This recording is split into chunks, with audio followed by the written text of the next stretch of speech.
Woodward Sports? Love wearing clothes? Then you should be wearing Woodward Sports clothes. Check out our full line of merch at woodwardsports.com. Just click on Shop. We have all your favorite designs, like Dan Campbell kneecaps, Woodward Golf, and of course, our own logoed out merchandise. Men, women, infants, kids all love Woodward Sports. Impress your friends. Impress your boss. Impress your dog. Buy Woodward Sports merch today.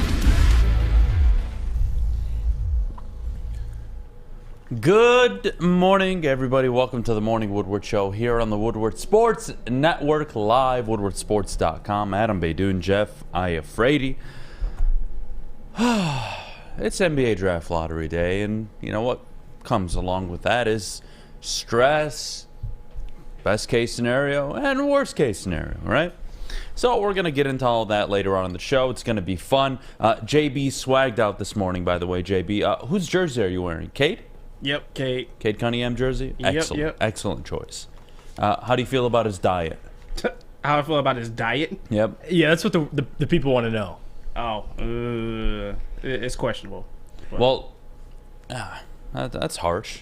See me, I don't care as long as he's healthy. Yeah, that's the number one thing. If he's healthy and they relate it to that, that's a whole different issue. But tonight the Pistons could draft number 1 overall and draft a potential multiple-time MVP, or they'll fall to 3, 4, maybe even 5, and maybe they get themselves a good player. Who knows? Who knows? Troy Weaver has an eye for talent outside of Killian Hayes, but hey, it is what it is. And regardless, tonight, 8 o'clock p.m., lottery starts. We'll be doing a show here on Woodward Sports. Woodward Pistons will be doing it. Me, Kool-Aid, and Sean will be on deck. Terry Foster, Rod Beard, some people surprising us, so it'll be exciting. I was leaked information last night from Kool-Aid. What was that Rod. information? There will be a few special guests. Oh, there will be. In the studio. Do you know this? Yes. Oh, yeah. A few very, very special guests. So it's going to be fun, man. It's going to be an exciting show. You guys, make sure you don't miss it. But here's what we're going to do. We're going to start off with ESPN put out their post-draft power rankings, and I think the Lions are where you think they would be, or we'll find that out in a few minutes. But after that, we'll start taking callers on Draft Lottery Day. Your thoughts, your feelings, your concerns. Is it Victor or go home? Where are you guys at with where the Pistons could pick? At 8:30, I have a concern about Victor Wembanyama. And I want Jeff to talk me off a ledge or convince me to jump off. One of the two things is going to happen at 8:30, 8:45. We're joined by Kool-Aid. Top of the hour, we'll go over the draft lottery, and we'll continue to talk about the coaching search. At 9:15, Hendon Hooker, his status and his progression so far in camp. We'll get to the NBA Conference, Western Conference playoffs later tonight, later on in the show. And we'll preview the series, who Jeff has winning, and why he will continue to pick LeBron like we all know. So it is what it is. It's going to be a fun show. I hope you guys enjoy it. But you know what? I want to start with the Lions and where they were on this latest ESPN power ranking. Where would you think they would be, Jeff? If just off the top of your head, you don't know the writer, you don't know where he's going to put them, and I told you that pre-draft, on this very same list, they were ranked 9th. I wouldn't be surprised. I think I would say right around 10. 10? If you do AFC and NFC, they're around 10, I think. 11, maybe 10. Well, we'll get ready because they're ranked 13th this morning. Okay, well, and I'm not sure how the Lions fell 4 spots. You find me 12 teams that have a better roster than the Detroit Lions. Go ahead. The Niners? Yep. The Bengals? The Bills? The Jets? Say Chiefs. Chiefs? Keep going in the AFC. Would you say the Jags? I wouldn't say so, but some would argue. Not the Jags. I would say Miami. As a roster, it's better. I'll give you that. That's 6. Let's go to the NFC. I would. Anybody else in the AFC? Baltimore? I wouldn't say Baltimore has a better roster. Yeah, no. Again, overall, now you want to value the quarterback position more. That's a different argument, but no. If we're going roster, I would say Chargers too. Denver, would they be in it? You can make an argument for Denver. Okay, so you got 9 teams there. Right. So they're now right you go around over 10. to the NFC. Philly, San Francisco, no debate. No. You can argue Seattle. You can argue Dallas. But that's when it comes debatable. I think 6 of those teams so far that we've listed from the AFC and especially Seattle and Dallas, we can have a conversation this morning saying, hey, that's debatable. And that is exactly 12 teams in total. You have exactly 12 teams in total that we are going to sit here and have a conversation about whether or not they're better or the Lions could have a better roster than. So, yeah, they have them at 13. To me, power rankings this early on really don't matter, but they give you a general idea of what the NFL, what the league thinks of you. And I think 13's a bit low. I would have settled for 10, 11. I'm not going to fight over a few spots. I'm not going to complain about it this morning. But to me, I'm trying to understand from 9 to 13 who got better. Who got better post-NFL draft? I think people will make a damn good argument about Seattle. Mm-hmm. I think people will make a very, very, very strong case that Miami post-free agency, my goodness, the steps they took and the acquisitions they've made. You look at where Zadarius Smith went. There's a lot of teams in the AFC that you can make the case for, but I really just want to focus on the NFC side. I know Philly's untouchable. I know San Francisco's untouchable, at least for this year. Right. Maybe next year we can have that conversation. Well, then who is it? Seattle? Dallas? Anybody else close? You tell me. No. I think Dallas and Seattle, besides for the 49ers and Eagles, those are the two teams where it becomes debatable. But after that, I would give it to the Lions for the rest of the NFC. That's where it changes for me. Seattle. Okay. Like after Seattle and Dallas, that's when it becomes Lions over everybody I'll read you the order and we'll go from there, okay? Obviously, Kansas City 1, Cincinnati 2, Philly 3, Buffalo 4, San Francisco 5, Miami 6, Dallas all the way up at 7. They drafted Mozzie Smith. They're going to have the return of Jonathan Haskins. They're going to expect to be a lot better this year in Dallas. At number 8, Baltimore. Which, again, can I just say this about Baltimore too? On ESPN, how they rank this, they were 14 after free agency. And after signing Odell, Nelson Aguilar, and then drafting Zay Flowers, they move up 6 spots. Like, how, isn't that a little hefty to you? To move up 6 spots for just drafting John Harbaugh coach team. I guess right? It'd have to. Lamar Jackson wins, 70% of his games? And then the Lions bump down 4 spots. You win 70% of your games in the regular season, you're probably a top 10 But they were team. 14, but maybe they assumed Lamar was leaving, but they were 14 with Lamar. Well, after free agency. They were assuming they weren't going to get Odell probably and draft a receiver, knowing Baltimore, right? So, I can 6 spots? It's like, well, whatever. I Keep get going. it. You're good. I get it, but LA Chargers, we would agree. Jacksonville Jags, interesting. Interesting, explosive offensively, though, especially at wide receiver. Yep. The Seattle Seahawks, I don't think anybody can disagree with that. And then you have the Lions.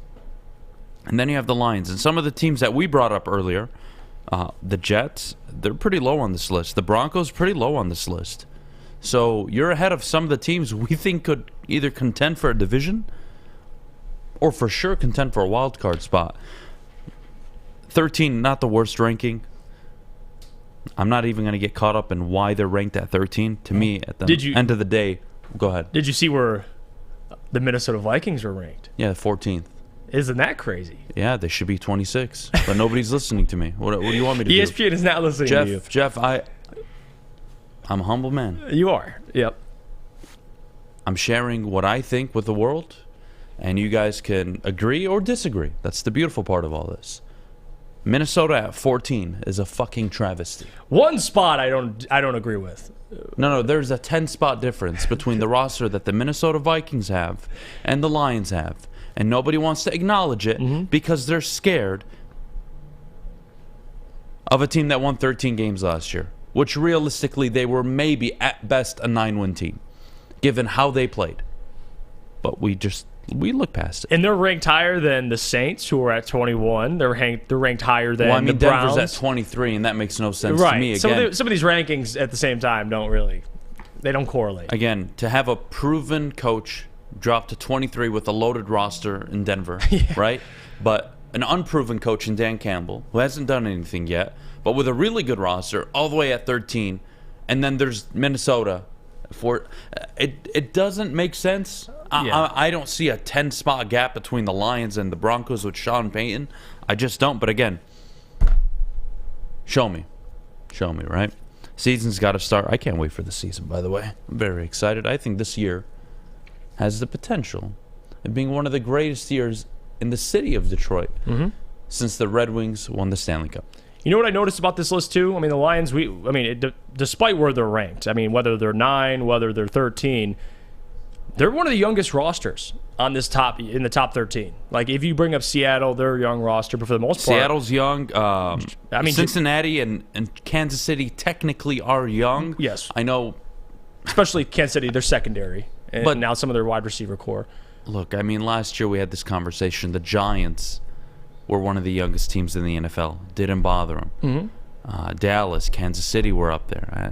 And these players are only going to continue to get better. So if you're 13 with how you're it an NBA stands, guy. Yeah. Would you agree that having a team that's very young in the NBA typically means you lose a lot? Of course, it's That different. is not the case in the NFL. In the NFL, these guys come out of college ready to play football. There's a reason why 16% of the league is undrafted free agents. There's a reason why guys after the third round, we always say this, you draft your starters in the first round and you build a Super Bowl roster after that. There's a reason for that. You've seen Brad Holmes do it so far, so it is what it is. We'll have a fun day. Phone lines are open. 313-552-6322 is the number. We'll start taking your phone calls, but before we go, I got to tell you about my good friends over at Planet Fitness, and they are officially bringing back high school extravaganza. If any of you are aged between 14 and 19, go to any Planet Fitness within the United States or Canada. Be my guest. Work out for free. You'll thank me and Planet Fitness later. Your fitness is essential. So, if you got a kid, or damn it, you're listening and you are a kid, go work out for free. Get your ass in shape, whether you're in shape or not. You'll thank me later. $10 a month. Planet Fitness. Check them out, planetfitness.com. At work and at home, we're there with smarter security solutions. Featuring complete automation with customized alerts and more. For over 90 years, we've been the company that's been counted on to protect what matters most, all with personalized service and care. Right now, for a limited time, receive a free video device plus free installation with a new home system. Guardian Alarm. We protect Michigan. We don't like to brag that we are the toughest sports network in Detroit, but we do have a guy named Darren McCarty on our side. Lemieux and McCarty, who've had a good knockdown drag up. There they go, right on the whistle, baby, talking to one another. Woodward Sports. Welcome back to the morning Woodward Show at woodwardsports.com. If you're watching on the website, thanks so much for checking it out. Poke around, see what else we have going on with our live streams from previous shows, clips, articles, merchandise. If you're watching on YouTube, like and subscribe. And if you are listening wherever you listen to your podcast, download and leave a 5-star review. All right, here's what we're going to do. I have something that absolutely scares the living shit out of me, Jeff. And I would like for you to talk me off a cliff or say, Adam, you know what? Fuck it, jump. Okay. Okay. All right. If the Pistons were to draft Joel Embiid, okay? Backtrack now. And he's had the career he's had, but now in Detroit. With all the playoff appearances, the losses, the wins, and the MVP now. Would you consider that draft pick a hit? Yeah, Okay. I would. Okay. Good. I want to know the barometer for success here. Does it not bother you that for the 4th consecutive year, come May, Joel Embiid is broken down or dealing with something heading into the playoffs or during a mid-series when they're either winning or losing? Does it not bother you? Considering he's the only MVP to never make a conference finals, yeah. Well, I could have sworn.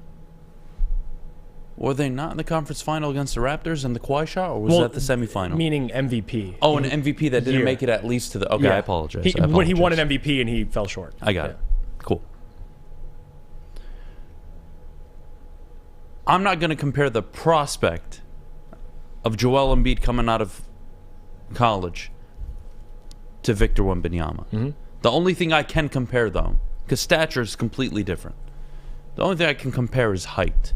And the history of these guys that are tall, lanky, the stress they put on their feet, the stress they put on their knees, this is Literally the worst case scenario that I can envision.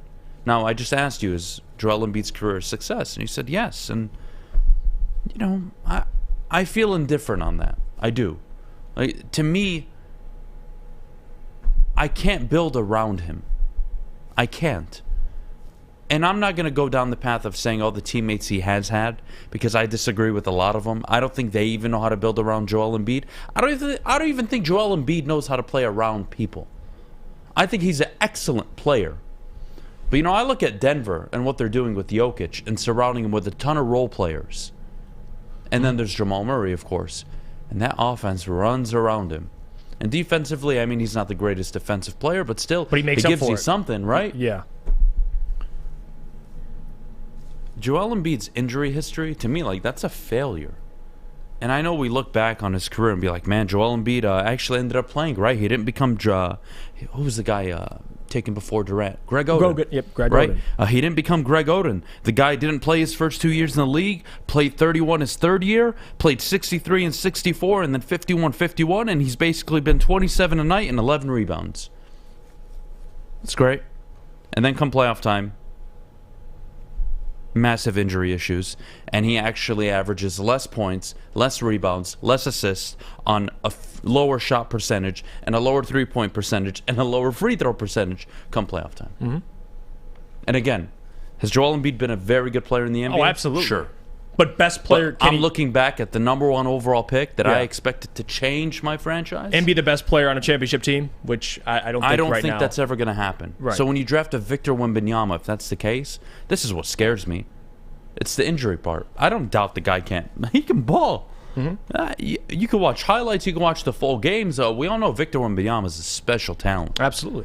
Chet Holmgren didn't even make it through summer. Tall, lanky. And Victor is, 5-6 inches taller than Chet. So I struggle with these guys. It is a huge paranoia of mine. I've seen it all my life. They typically never last. And when they do, they give you some signs of flash, but it's never consistent. Hell, look at Zion. He's not even 7'2", 7'3". Instead of taller, he just goes this way. He's thick and he busts out his knees, basically, right? He really wears them down. Right. I'm terrified of the Pistons drafting a Victor Wembanyama, and then he only plays 55 to 63 games a year, and then he's injured in the playoffs. Is Joel Embiid a good example, or am I off here? It's similar. I think with Joel and the point you're trying to make, which I agree with, when you draft somebody, if you draft Victor Wembanyama, number one overall, you expect him to be the best player on a championship team. Now, this is where it gets complicated because I agree with you with your point about the injury concerns. I think that's real. I mean, Chet Holmgren is the example I was going to bring up. Somebody that, again, freak of nature, awkward build, thin frame, and that was a big question mark coming in, and he didn't even make it to the NBA season, unfortunately. He played summer ball and was hurt in that Seattle Pro-Am, and then now has a Liz Frank injury, and he'll be back next season. So that's real. It's a real concern. But at the end of the day, it's the same thing for Greg Oden, too. Like, even Greg Oden, coming out of college, as dominant as he was, even though there are concerns with big men, and now Victor Wembanyama is about 4 inches taller than Greg Oden, so it's even more of a concern, you still got to take him. And I know it's the reality of it, because with Victor's talent, there's so much there, and he's a better prospect coming out immediately than Giannis and Embiid was day one. Now, better players they turned out to be, but Victor coming out day one is better than both of those. So the intrigue is there, but of course the injury concerns are always going to be there for any big man, especially if you're 7'5". Well, that's the thing. With that frame. If he was, who's a good example of this? Came out skinny. I mean, Giannis came out skinny, but he wasn't. He was selected 13th overall. I think Chet's the closest one, because Chet it's a really thin frame. Was KD from Texas? No. Even then, he was a but he's a perimeter guy, right? He's so. Basically a guard / he's a 3, really. Right. So you can't even use that. This is a guy that's going to be in the paint, bodies crashing into him. People are going to box him out, and because he's so much taller, they're boxing out his knees. This is terrifying. And like I told you yesterday, if they get the number one overall pick, they'll draft Victor, and he'll be the biggest bust in NBA history.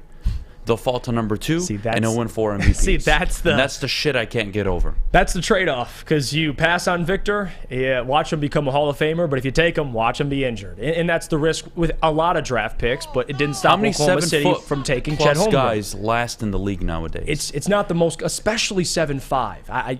Those guys because typically. in the 70s, 80s, and 90s, like even Yao you Ming. didn't have rim runners. Well, you know, what do we call Jalen Duren? He's a rim runner. Absolutely. Right? Yeah. He's not 7'4", 7'5". Victor is special. I really just have a legitimate injury concern. How am I supposed to be assured? And I'm not. I mean, with any player, you never know really. But I look at a league where back in 1990, hell, in the 80s, your 5 could take his time getting down the court, set offense. He would live in the paint, and he would run back casually.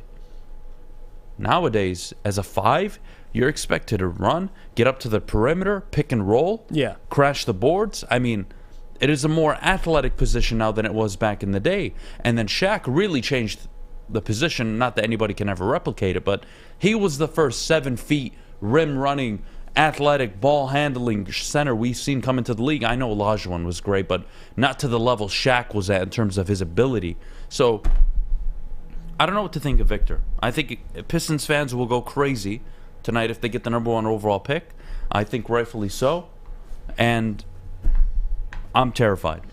But call me I don't know. Call me an asshole. Call me I'll just call a chicken. I'll just call you. I don't know. I'm terrified of the player. And I don't blame you for that. And every year you see this wherever there's a Chet Holmgren, right? You look at guys after him. There's a Jaden Ivey. Like, for example, Victor Wembanyama, you're going to look at Scoot Henderson, Brandon Miller. These guys, they're still going to be good players. I think when people, read all the hype about a certain prospect like Victor, who's generational, haven't seen a prospect like this since LeBron, they think it's Victor, it's a one-man draft. Like, there's going to be a lot of good players that come out of this draft. So teams that don't even get the number 1 overall pick, which, again, this is why I'm not stressed tonight, because yes, I would like Victor, but at the end of the day, you look at just this draft in totality, it's a deep draft. There's 10 guys that you're looking at here, 5 guys that you'd like as well other than Victor. But again, of course you want Victor. But with all the concerns that you would have for injuries, I think that's fair. Here, I'm going to give you a list of big men that worked out, or not even worked out, but big men that were 7'2" or higher. All right? Moses Brown. Oh, no, he's all right. Bol. Luke Cornett. What about Alex Len? And again, none of them have the game Victor has. I don't know, dude. I don't know. I want to see it. It's like the intrigue is there, but the risk is also By the there. way, just so we're on the same page, you get the number 1 pick, you fucking draft him. I don't care if he misses. Oh, of course, you have You to. have no choice. Because you can be the team that passes on him for anybody. I don't care if it's Scoot and he's a 5-time All-Star. I don't care. You don't pass on what it could be. Just like the Pelicans didn't pass on Zion, right? You can't pass up what that could be. Even though it's not looking at that 1 and 2 pick in that draft are complete busts. And it's not going to be a situation like Darko, where for years you look back and say, why did they take this player? Now, if Victor becomes, injury prone and he can't stay healthy, you'll have question marks, but no one's going to ever blame whoever takes him on. No, and that's the thing. I'm totally on board with taking him if they land the number 1 pick. I think you have to. But there's legitimate if he works risk. out, oh my goodness. And if he doesn't, you know what? It's easy to say bust and, probably get upset, but for me, it's hard to get upset when it's this kind of draft where there's this unicorn. And if you can get your hands on him, and he's 80% of what Joel Embiid has been, I think you would label that a success. Oh, no? yeah, I would. And if he's exactly what Joel was, which is 27 and 11 in his career, I'll take it. Of course you're going to take it. That's an all-NBA player. I Let's take think a break. The most dangerous thing for Victor is one of those teams that slide up to potentially 1 that you Nobody never can. expect. Oh, what do you mean? That already like have, trading up or like for winning example, in the lottery? Portland. Like teams like Portland who already have a star in place, if Victor goes somewhere like Portland, where he could play alongside somebody, that will be dangerous For the sake of the NBA, let's play the rig game. Because if he goes to the Spurs, they're going to put a lot of workload on him right away. I mean, he's their franchise player. It might be, who knows? He could go a lot of For different the spots sake of the NBA, where do you think his best landing spot is? Spurs. Really? Yeah. San Antonio? Just because, You already got Dallas and Luka. well, You talk already got about Houston and the Rockets. talk about the Spurs when they had Tim Duncan. Now you get Victor Wembanyama. They need a franchise player. They need somebody. They need people buying tickets to come see Who else somebody. could move up to one that would sell a shit ton of tickets for the NBA and really help promote it? Well, You said Portland earlier. I don't agree with Portland. no, I wouldn't say Portland to sell tickets. I think Portland because they have Damian Lillard already in place. But, I mean, none of these teams, I mean, even Charlotte, I guess No, I LaMelo would hate Ball- myself if that's the case. No. Yeah, because, again, these teams all stink. So there's not like a big market team in here. So it'd have to be players he's going to play with. Like, Yeah. I think LaMelo Ball and Victor Wembanyama would be Yeah, I think great. LaMelo Ball needs to focus on staying on the fucking court. And Well, then that's he can important. talk to me. Speaking How of about injury that? concerns, there's Yeah. one. So how about he can stay on the court and then you can talk? But Spurs would be, man, the NBA would love that. Or OKC would be, if they somehow jump the number one. Yeah, that'll be a fuck you to everybody in the Oh, NBA of if course. OKC get the number one pick. They just got the Twin Like, Towers. hey, we have all the picks in the world, and we just got the number one pick, and we have all these players. Oh, and we have this. All right. Yeah. Anyways, I'm done being negative for today. I'd like to have fun. I'd like to enjoy this show. It's a special show today. We'll take a break. When we get back, I want to get to callers, so everybody call in 313-552-6322. That's the phone number. Call in. Jeff will pin it in the chat. Your thoughts on Victor Wembanyama, the prospect. If they don't land the number one pick, who do you want them to take? Call in, share your feedback. Jeff and I will be right back. But before we go, I got to tell you about my good friends over at Cousins Maine Lobster. Scan the QR code that you see on your screen or go to cousinsmainelobster.com. Find out where their food trucks are and treat yourself to an excellent lunch, which would be lobster tacos, clam chowder soup, and a side of tots, which is my go-to meal from Cousins Maine Lobster. Check them out. Let them know Adam sent you from Woodward Sports. We'll be right back. Love Woodward Sports? Love wearing clothes? Then you should be wearing Woodward Sports clothes. Check out our full line of merch at woodwardsports.com. Just click on shop. We have all your favorite designs, like Dan Campbell kneecaps, Woodward golf, and of course, our own logoed out merchandise. Men, women, infants, kids all love Woodward Sports. Impress your friends. Impress your boss. Impress your dog. Buy Woodward Sports merch today.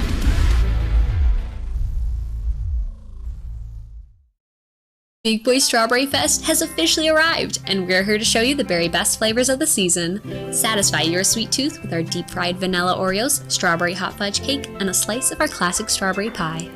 But that's not all. Cool off on a refreshing summer splash salad, or savor the flavors of our chicken Caesar wrap and strawberry bacon chicken wrap. And for breakfast lovers, don't miss out on our strawberry hotcakes or our mouth-watering red velvet waffle. Strawberry Fest is something for everyone. Celebrate the sweet season with us at Big Boy. Woodward Avenue, the first paved road in America. Woodward Sports, the first sports network born in Detroit and made for Detroit. Welcome back to the Morning Woodward Show at woodwardsports.com. If you're watching on the website, please be sure to check out our articles and merchandise. If you're watching wherever you watch on YouTube, like and subscribe. And if you're listening wherever you listen to your podcast, download and leave a 5-star review. And while you're at it, follow us on all social media at Woodward Sports. You know, one of these days, I need to have a sit down with, I think, myself. I need Sit down with yourself. Yeah. I think I just got to go lock myself like Aaron Rodgers for maybe 2-3 days. Take some ayahuasca. Not take anything. I don't know. Just kind of just go somewhere, lock myself in a cabin, just talk to myself. I think I need one of those. I think everybody should do that. Go by in the his way. little underground shack where he just has a yoga mat, a bed, and a bathroom. I just need a bathroom and, a sink. I think I'll be okay with that. Not even a bed, just a bathroom and a sink. I can sleep on the floor. All right. We sleep on the floor as kids. I don't kind of. Oh wait, I forgot you grew up in a mansion. No, yeah. I did not. No, I did not. Jeff's parents have a real good marriage. Everybody. Anyways, Served on a He silver went to platter. Cranbrook. It's a private school. all right, JB, I gotta ask you, buddy. What's up? Pistons don't land the number one pick. Who do you want them to take before I take callers on this? Oh, how far are they falling? Within the top three. Within the top three? Is that not a? Is that? Should I give them top 5 or no? If it's top, I'll give you top two. 3. I think you're going to be comfortable, right? Yeah, top 3 we're comfortable because those 3 picks you can still find a good prospect there. Maybe the Brandon Miller will fall to you, but anywhere out of the top 3, I'm trading out of that pick. I just don't see any real talent here that can help improve the Pistons within a year. That's actually the scenario I was going to pose later in the show, is the possibility of them falling to 4 or 5. Would you be open? And again, like Neil always says, if you're going to make a trade, who's the trade partner? Who's trading? I don't know that yet. But if you pick 4 or 5 and there's a proven commodity on the market and they want to get rid of them, maybe a team's going into a rebuild and they want a top 5 pick, I'm with you, JB. I'll consider it. Because I would take a proven product right now over having the 5th pick. I would.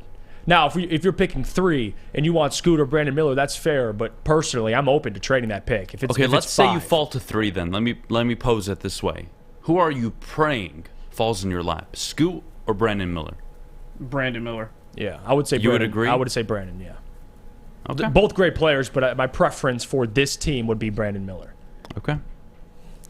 I like it. JB, let's start with the callers. Who do we got on the line? All right, I will send you Vaughn first. All right, Vaughn, you're on the morning show. Good morning. NBA draft lottery tonight, buddy.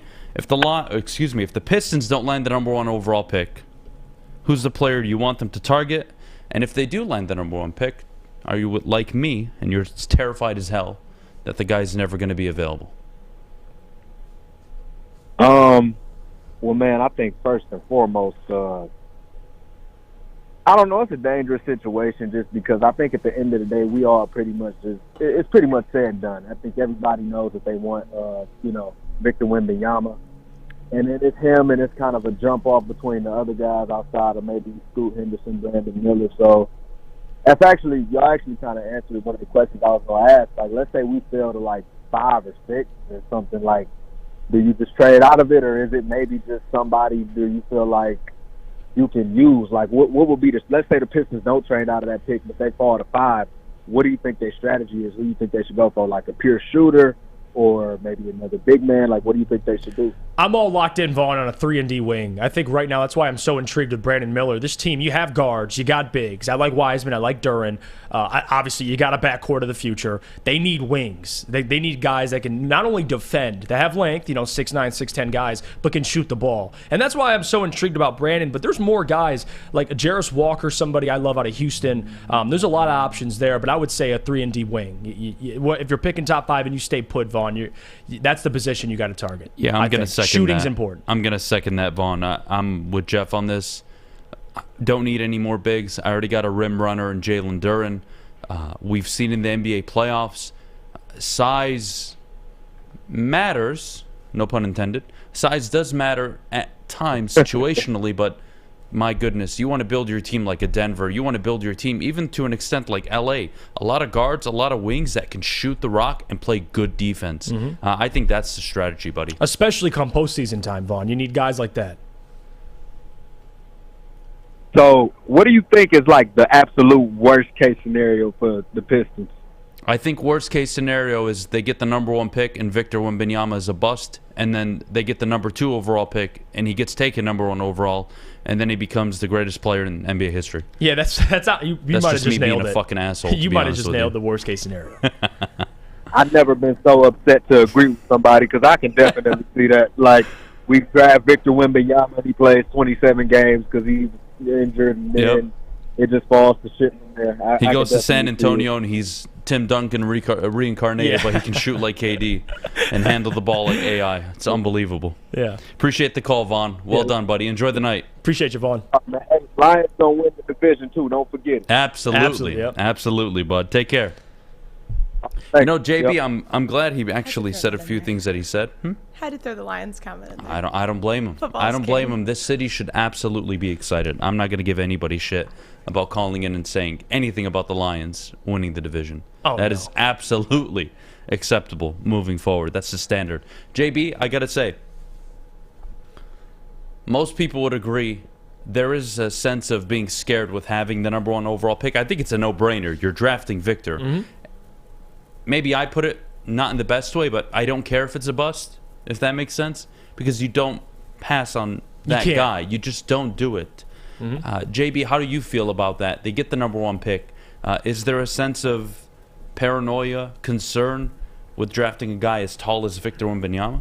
I mean, of course there is. You guys laid out the history of big men before him, Greg Oden, Yao Ming, they all have these issues with their bodies, their knees, that they just don't hold up well for an NBA season. So of course you're going to question it, but you're not going to fly away from this picking up Victor Wembanyama just because of the potential hope that you have of him being the next Shaq, the next great big man out of the league that's going to help this team out a lot more. As you said, if he can shoot like KD and block like AD, then there you go. That's a perfect combination. Yeah, look, people give Portland a lot of shit for the Greg Oden, Kevin Durant draft, but to me, even revisionist, how do you pass on Greg Oden? Honestly, most dominant player in the country at the time. Hindsight's 2020, but at the time, the league was still big man center-ish, right? It was transitioning a little, but still, Greg Oden, healthy, would have been 24 and 14 a night in his prime.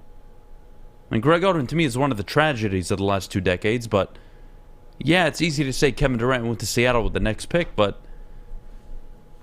how do you pass on those guys? Freakish length.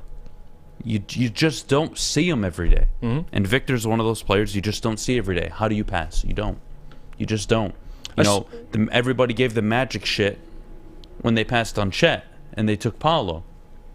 But I don't think the separation was to the degree this is, right? Victor is, he's been the number 1 pick for 3 years now, if you've been keeping up with him. Mm-hmm. He's been the guaranteed number 1 pick. There is no debate. And you just have to live with it. Whatever team gets the pick, you just got to live with it. Yeah, I don't think if the Pistons take Victor Wembanyama and he's a bust, he can't stay healthy, I don't think the criticism will be there too much. You can't. It's like if the Cleveland Cavaliers drafted LeBron and he turned into a bust. There's no way you can look back and say, man, you should have took D Wade. It was pretty obvious. Now, if it's Darko and it's somebody that comes out of left field, then we have a conversation. But regardless, if the hype is there for Victor, everything checks off. Now, there's concerns about his health. I don't think you're going to have a Darko situation. That is so unique. I don't think it's ever happened ever outside of that 1 year where a player was taken so high and an NBA, the greatest, arguably, NBA player ever was taken ahead of him. Mm-hmm. And then 3 Hall of Famers went right after. Right. Melo, Bosch, and Wade. That is unheard of. Unheard of. Mm-hmm. That to me is just a unique situation, which is why we give it so much shit. I love this comment. Corey Berry, WoodwardSports.com. Portland hit the trifecta. Walton, Bowie, Oden. Oh, Sam Bowie. Oh, my God. Now that's another one. That's fucked up. Which Bowie's pretty good coming out of college, but Michael Jordan, oh, my God. Is there anybody worse than Emeka Okafor, though? Yeah. That was a bad one. You want to talk about busts? That was pretty bad. Yeah, that's a name I haven't heard in a while. Yeah, that one. It's been a minute. The Charlotte Bobcats. What a fucking disgrace to the NBA that was. But Adam Morrison. Oh my God. Oh my God. He was hooping too at college. See, some of these guys, it happens. For every Oden or Bowie, there's Apollo where he went number 1. Everybody was not shocked but surprised. And look at him, he's clearly the best rookie. It goes both ways. We'll play trivia here. Who was the kid that was drafted by Boston way back in the day? And he was killed that night. And he was supposed to be the next great. I forget his name. That was by Len Bias? Yeah, Len Bias. Was that his name? Yes. Yep, Len Bias. That's tragedy. Yeah. That's awful. That's awful. Yeah. Look at these names in here. Kwame Brown. That's a good one. Kwame Brown. What a bust. Kwame Brown is funny. But he is a bust. Yeah, Len Bias. Thank you, guys. Yeah, Len Bias. I actually watched that documentary about him. It's crazy. Oh, it's awful. Yeah. It's awful. Brandon Roy's another one. That's really tragic. That guy. He was legit. They had a squad in Portland. That was easily a team that could have gotten to the NBA Finals with a healthy Brandon Roy. And Brandon Roy will be representing the Trailblazers this year at the lottery. Look, honestly, there's only one thing that could piss me off, by the way, that would happen on draft night. Let's say the Pistons get the number 1 overall pick. They go out and draft this year's version of Anthony Bennett. Remember when Cleveland did that? That is not talked about enough, by the way. Cleveland sabotaged the NBA draft, and there was no punishment. They took some fat, unskilled fuck, number 1 overall, and it's unforgivable. I can't believe it. I can't believe it. And we just allow it to happen. Nobody says anything. We act like everything's okay. It's not okay. Stanley Johnson. Oh, my God. I hate that name. Yeah. I hate that name. I have so much hate, and it's a strong word, but I have so much hate for the Stanley Johnson pick. Because all I heard was, this is the next LeBron stopper for fucking 3 years. And what hurts even worse is passing on Devin Booker, who was in that draft. Who's Devin Booker? Scrub, man. He's a scrub. And I had to live with that. Stanley Johnson was the right pick. Shut up, Jeff. Or Luke Kennard over Donovan Mitchell. How do you draft white people in the fucking lottery, by the way? That's another travesty in the NBA. If you draft a white person and they're not European, like you should have your team fucking revoked, honestly. Especially what when a joke. Donovan Why Mitchell. are we drafting white people in the lottery that aren't European? Especially when you have Donovan Mitchell, who crushed the workout. He didn't miss a shot in the Pistons workout, and they still took Luke Kennard. Stan Van Gundy. There's a reason why Austin Reeves was a second-round pick. White people don't get taken in the lottery for a reason. And he's already... Now, they work hard, and they can shoot free throws well, and they can shoot threes now. All right? I get it. But you don't take them in the fucking lottery. And Reeves will be better. J.J. Redick was another one. I love J.J. Redick. He's arguably my favorite guy to listen to right now. Talk NBA. Yeah, solid role player, but... Very good role player in the NBA. You don't take white people in the lottery. When are we going to learn our lesson? Yeah. All right. Franz Wagner is legit. But he's European. It doesn't count. Luka Doncic, European. Andrew Bogut, European. You don't take Americans that are white. Josh Giddey. I know that sounds very racist, but damn it, you don't do it in the NBA. You just don't. I would make another comment about the NHL, but I'm not going to do it. I mean, it's a very simple, analysis. You look at Luke Kennard. How many players are Luke Kennard that are superstars? And you would say 0. So with his play style, he spent 3 years in college. It made no sense. Who's the last really good white person to get drafted? Larry Bird? Who? Well, you mean the last strictly American? An American white player, yes. I mean, Larry Bird, right? Am I missing anybody? Somebody help me. I mean, Jason Kidd. Jason Kidd? But that's even... He's Canadian, isn't he? Blake Griffin, isn't he mixed though? I think Jason Kidd's mixed too. Bro, don't say Blake Griffin. Get the fuck out of here. Blake Griffin is, we got to go to break. Oh, Tyler Hero, good one. That's the latest one. Yeah. You call that success? Well, he's a good player, but they did take him at 11, I think it was, if I'm not mistaken. Who would you rather have on your team right now? Tyler Hero with a normal hand, or Austin Reeves? Tyler Hero. I think you're crazy. I think Austin Reeves is playing himself into a $20 million a year contract. He's playing unbelievable basketball. He'll be overpaid. Look, in the current modern NBA, I can't think of any white people. Outside of Larry Bird, off the top of my head, you have Stockton? Who else? Give me some names. Kevin Love? Kevin Love really is the only modern guy. He came out and was giving you 25 and 14 a night, basically, from Minnesota. So there you go. There's one white person, guys. Chet could change the mold. We got to wait. Chet can change the mold. He puts out some bullshit fucking Instagram video. I'm working out. Guy has lost weight, if anything. He hasn't even gained any fucking weight. All right, moving on. We got to go to break before I get canceled. Coming up next, Detroit Kool-Aid going to be joining us in studio.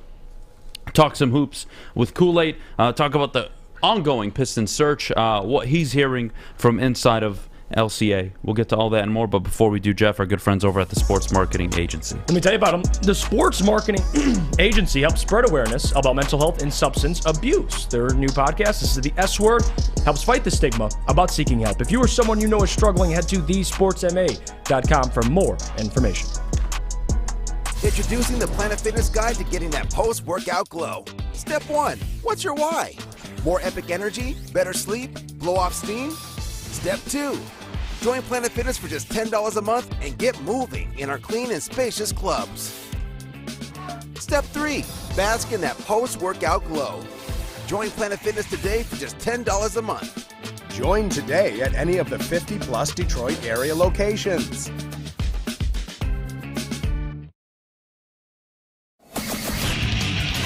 Get a shot up. This is for the win. All of Detroit's sports teams live on Woodward. All of Detroit's sports coverage lives on Woodward Sports. Driving the best in Detroit sports coverage. Welcome back to the Morning Woodward Show. If you're watching at woodwardsports.com, thanks for checking out the website. Please be sure to also check out all of our social media, TikTok, Facebook, Instagram, Twitter, at Woodward Sports. Give us a follow and tune in for the shows later today at 11 o'clock, Big D Energy, at 2 p.m., Ermanni and Edwards with Maz, and 5 p.m. with the heavyweights, 5 to 7 with the heavyweights. You know who's one of the greatest, like, not what ifs, but kind of what if? Who? Bill Walton. Oh, yeah. Bill Walton came out of college, was giving you basically 18 and 13 a night with 4 assists a game. Unheard of at the time. Mm-hmm. I remember my dad always telling me stories growing up about Bill Walton. My dad's a big MJ fan, obviously, if you can tell by my unforgiving LeBron takes. But, you know, it is what it is. You can see. Yeah. It is what it is. All right. We got still, Kool-Aid Bill joining Walton. us in just a few minutes. But Bill Walton, foot injuries, which... Yeah, unlucky. Happens. It happens. Again, Mark and Pau Gasol are Europeans. They don't count. Yeah, they're from right? Spain. They're from On Spain. the Adam racist list, they don't count. JB, what do you make of this list? Am I onto something here, or am I totally off? You're fairly on track. I mean, there are some exceptions here and there, so, you know, you gotta give them some credit. Isn't God, the MVP who stole 2 MVPs from Shaq, who didn't deserve any Steve of them? Nash? Steve Nash. Isn't Yeah. he Canadian? He is. That doesn't Canadian. count. That doesn't count.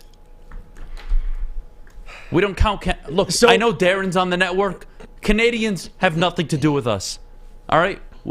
Yeah, fuck them. Well, We don't Wow, this accept is them saying anymore. Steve Nash is from Johannesburg, What the hell is that? South Africa. South Africa.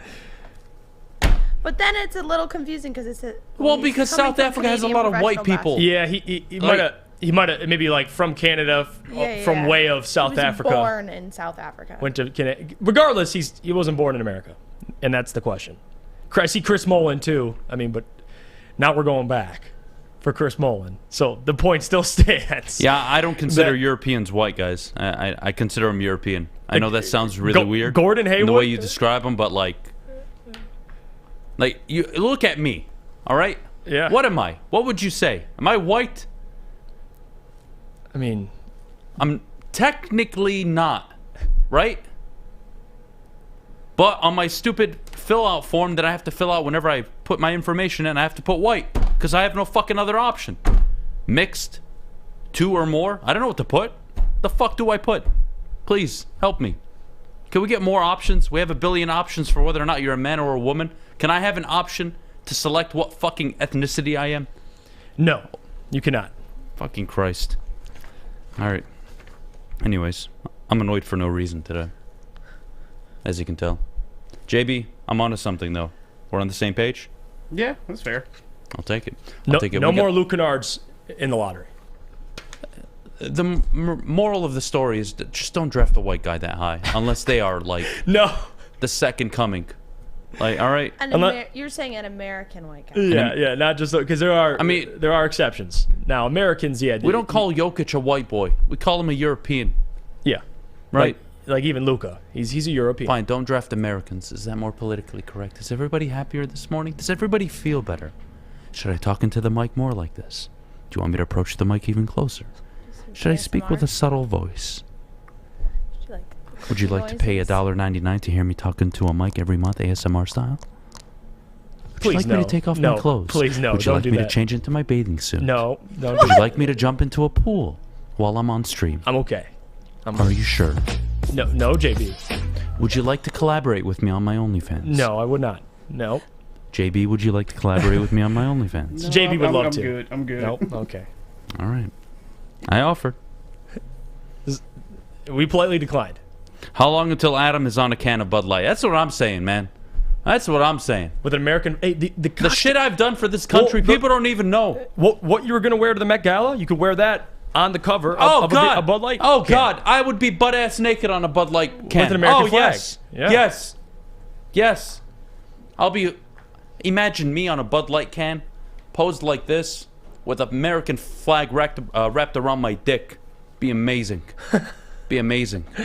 Kool-Aid, thanks for joining us Look this who's morning. joining us. Thanks for joining us this morning, buddy. I know you're excited about the draft.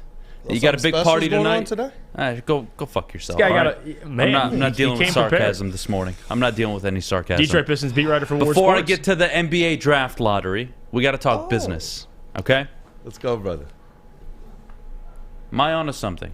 I don't know if you were listening to the show, but I'm basically saying if you're going to draft a white guy in the lottery, make sure they're European and not American. Am I onto something here or no? I think you might be onto something. And I've pondered that for years. I've pondered that for years. Man, can we get some Luka love over here? Some Luka flavor? Yeah, Luka. We got Yoke. I mean, some guys even. We were talking about Luke Kennard. No, we got the Killian Hayes flavor. That's how we got fucked. Anyways, moving on. Coaching search. What's going on? Yeah. What's the latest? What can you tell everybody at home about who the favorites are? Are they going to go out and interview Ermanni Williams? Have they been in touch with Mike Budenholzer? I'm not sure what's going on at the moment. Yeah, you know what? The coaching search is one that's going to continue to be up and down until Troy Weaver has an opportunity to know that he's talked to everybody who's a viable candidate. That's something that he did mention. It was a little subtlety at the exit interviews. And in our latest Woodward Pistons podcast that Jeff, myself, and Rod Beard of the Detroit News host, he stated that the 3 finalists weren't necessarily the last 3 coaches that Troy Weaver and Tom Gores were going to make a decision between. They were just the top 3 at that point in time, and they were still going to wait and do their due diligence to see what other coaches in the playoffs come do. Now, I like Monty Williams a lot. You know, you guys have heard me talk about Willie Green. Monty Williams is another guy that, hey, if we could have just plucked him, let's take him. And Jeff, we've talked about that before. The issue is, and we talked about this early, when we heard the Monty Williams news, is that there are contenders that are going to be first in line, that are going to be a better sell job. And we've already seen the news breaking that, you know, the Milwaukee Bucks are going to try and pursue him aggressively.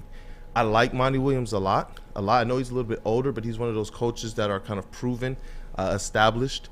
He's built and won. I think that's very important. Right. Yeah, I like him. You know, if Troy Weaver is Troy Weaver, man, go out there and make your pitch for a guy like Monty Williams. You're talking about trying to transform this team this summer and be a team that can be taken seriously as it relates to competing every single night.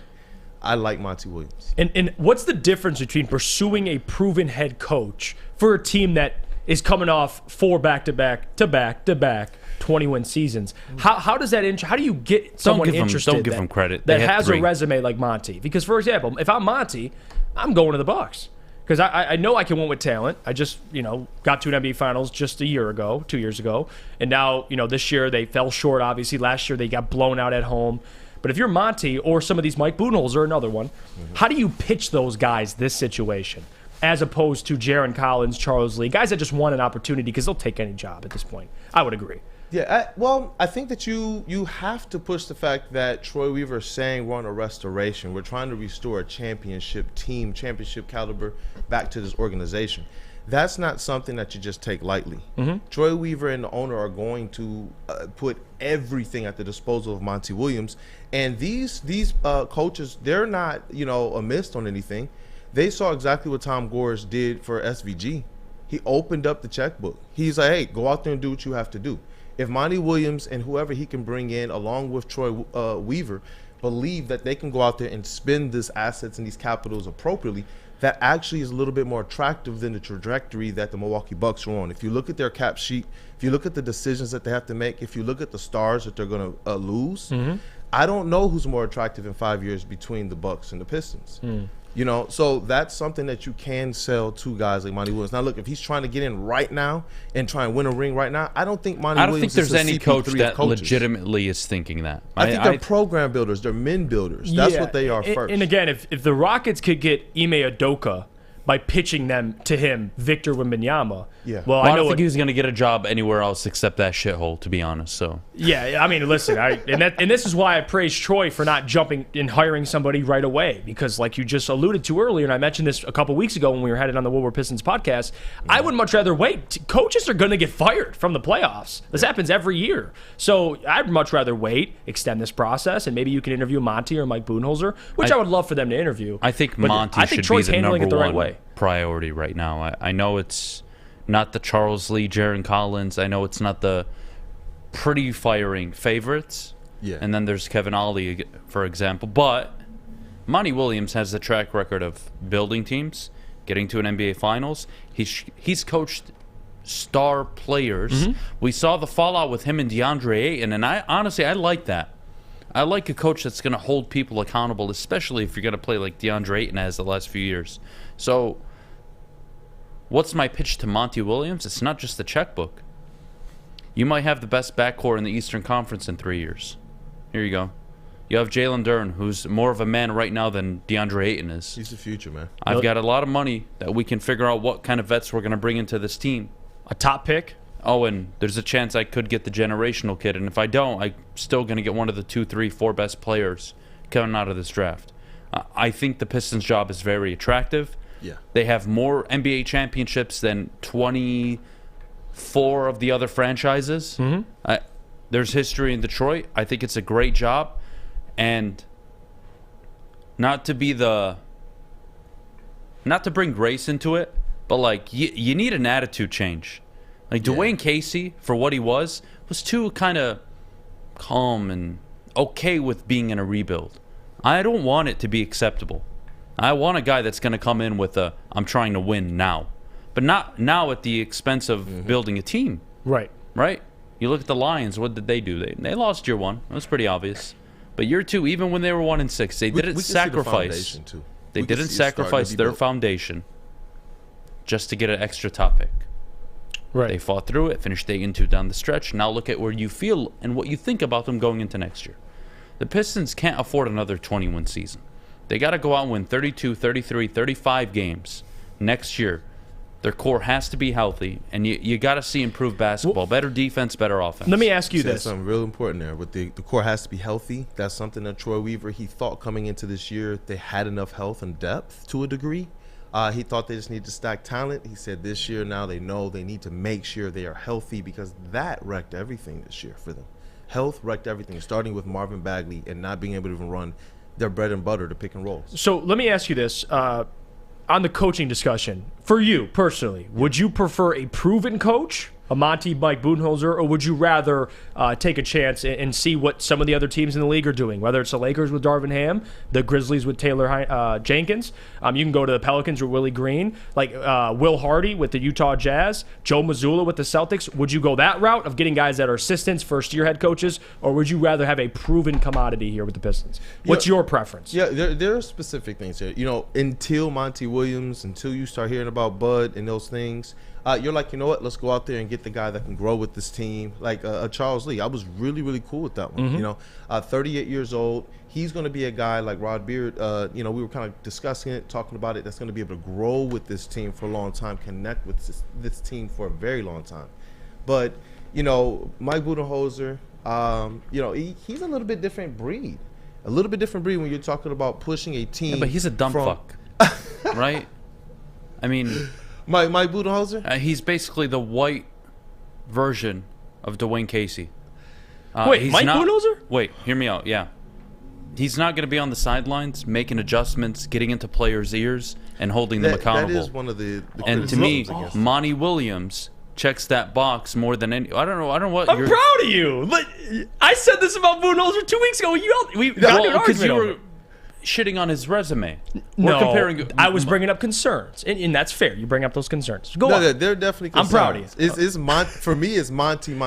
But just to address those guys as kind of the NBA front runners, the head coaches that kind of have a resume, it's Monty Williams all day. I like Mike Budenholzer. I don't know how much of a difference he'd be in terms of a voice over Casey. I do believe he would bring something different. I just want somebody to hold people accountable. I agree with that. And that's the biggest thing. This team didn't play a lick of defense. What is Detroit? Ooh. The bad boy Pistons, okay? And the going to work Pistons. Defensive minded. And I minded. think we made 6 or 7 consecutive conference finals with the going to work Pistons, I believe was the number. Yeah. What was their identity? What was the identity of the bad boys? I know different, but still the same. Blue collar, tough, physical, mentally unbreakable. Bro, what is this team? They don't play defense, and they don't share the ball. Going to work Pistons had people celebrating losses in which they got over 70 points. Like, that's something different. When you say mental, that's something different. The people who didn't get to see the going to work Pistons, that's absolutely crazy. That's the type of tenacity that when Troy Weaver is saying restore, that I'm hoping they bring back. We talk about the lack of individually, skilled defensive players on the squad. I think we need just more dogs first. Defense is a mentality. Nobody will ever convince me otherwise. Patrick Beverley is one of the most untalented players in the NBA, but he's one of the hardest working, and he has that mentality of, I'm going to give all my effort into stopping this player. I mean, and that's why he's relatively a pretty good defender. You could go to the Warriors series. They started Gary Payton II, who, again, offensively gives barely anything. I mean, to act like you can't instill some of that mindset in today's NBA, you're a liar. Yeah. Why are the Lakers in the Western Conference Final? Because they're a defensive team first. They're not the Warriors. They're not the Kings. They're not the Flash. They play defense. They get in your face. They use every foul available to them. Another team, Miami. Great defensively. Don't tell me you can't use that is the foundation of basketball. The Warriors won when they were one of the best defensive teams. Absolutely. With the defense. One of the best in the league. Yeah. Definitely. Mike Brown, baby. Mike Brown. You know, and I chuckled at that hire. But the one thing that we knew about Mike Brown from the years of him coaching Cleveland is that his teams were going to get after it. You know, LeBron James, when he was with Mike Brown, pulled a couple of those teams kind of by the bootstraps, but it was because those squads played defense. It didn't matter the names. It didn't matter how far removed some of them were from all-star appearances. They played defense, and that's the one thing all year that I continue to say, man, please return that. You want to see guys hustling. You want to see guys getting on the floor. You want to see guys in the right position. Because I believe that they did a lot of getting on the floor and hustling. I don't want to question that. Yeah, but I'm a mean person for bringing up those concerns with Dwayne Casey. You're not allowed to attack him because he's a good man. So I got to go to break, though. All right? We'll take a break. When we get back, I want to talk the draft lottery, all right? Don't go anywhere. But before we do, I got to tell you about my good friends over at Lady Jane's Haircuts for Men. I'm overdue for a haircut, by the way. Yeah, my goodness, look at this. Yeah. They might have mistaken me for what's that dude that walks around in the forest? Bigfoot? I don't know. Lady Jane's open 10 to 8, 7 days a week. Walk in anytime. It's wicked awesome. The sports marketing agency would not be who we are without great community partners like Higuera Health and Carol Zaniga. It's an awesome opportunity to partner with your organization. Higuera Health is a comprehensive behavioral health organization. We serve children through older adults with mental health, substance use, and developmental disabilities across Western Wayne counties, and really excited to now be in downriver communities as well. Give us a call at 734-458-4601. We don't like to brag that we are the toughest sports network in Detroit, but we do have a guy named Darren McCarty on our side. Lemieux and McCarty, who've had a good knockdown drag up. There they go, right on the whistle, baby, talking to one another. Woodward Sports. Welcome back. Luckiest show on the network, baby. 9:03, a beautiful Tuesday morning. Adham, Beydoun, Jeff, Iafrate, live, woodwardsports.com. I am feeling myself today. We got Kool-Aid in the building. Kool-Aid, we're talking about the coaching search. I want to shift on to tonight's draft lottery, okay? I brought up Joel Embiid's track record of being hurt in May. I brought up the history of bigs just in general, and I know he's a different big regarding to Victor, but I have so many concerns with the knees, the foot. Yeah. He's 7'3". He'll probably be 7'5" by the time he takes the court, knowing his fucking growing ass. You get the number one pick, you take him. There's no you have to. I don't care if he's a bust. This is the Victor draft. But I have the paranoia that if they get the number one pick, he will be a bust. And if they fall to 2 or 3, he'll win 4 MVPs. Am I being an asshole here? Or am I onto something? You're a Detroit sports fan. That's what all of us feel. I'm sitting here thinking the same thing, man. I was talking to Sean Murphy. Hopefully, safe traveling mercies to him, man, as he comes in for the show. And we were he's coming down tonight. That's right. Yeah, we were just like, man, I'm nervous. Like, I'm really nervous. Not for the show, but because the Pistons always find themselves in these types of positions. And outside of the K.A. Cunningham one, bro, we never win stuff like this. So it's just like, I'm nervous. It's like, if we actually do win something like this, I do expect something to just break, knock on wood. But I don't know. Victor Wembanyama, I don't have fears about him from an injury standpoint. He's put a lot of basketball on tape, a lot of physical basketball on tape, not as much as NBA. I can't wait to kind of see him in that, even like Summer League, just to kind of see how those guys are going at him. But I don't have the same concerns about Victor that I did about Chet. Last year, I had a little bit more concern. I know that a lot more analysts had concerns about Chet Holmgren and his ability to kind of stay healthy on the court. And people were saying they want to wait until they see him start to go against NBA bigs and such. With Victor, we've seen him kind of play in these circles. We have people that kind of put those fears to rest, those concerns to rest. So I'm not as concerned with his health. I do believe if the Pistons get him with what they already have here, say if this was year 1 or year 2 of Troy Weaver, right, there's a lot more pressure, a lot more stress, a lot more keying in on him, and I don't know what type of player he is for that. Cade Cunningham was that guy, but now that you have Cade, Ivy, and Adurin, Victor on this squad would be able to have a much easier time transitioning and learning. Cade, before he got hurt, 27-7. Ivy year 1, 14-5-5, essentially. You got one of the best backcourts for the next 3 years. Mm-hmm.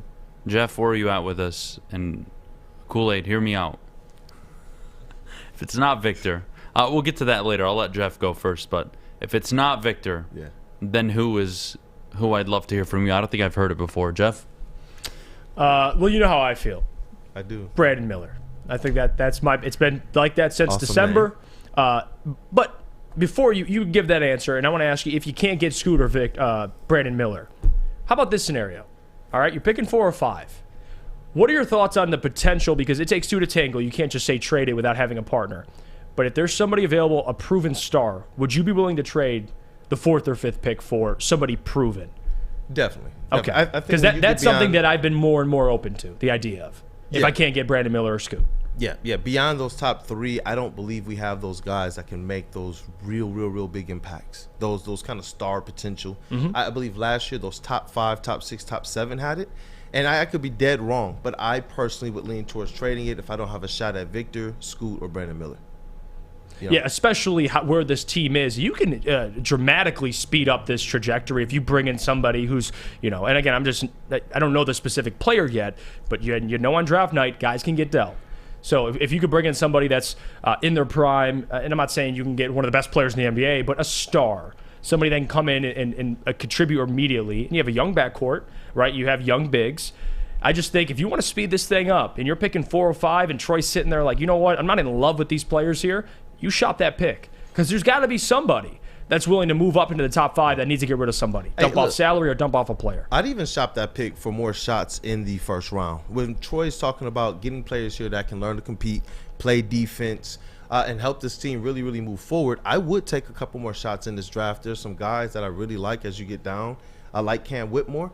I like Jarris Walker and others. Like, there are guys in this draft that I believe can come in and help contribute right away from a defensive and a depth standpoint, as well as making sure this team is a little bit more protected against injury next year.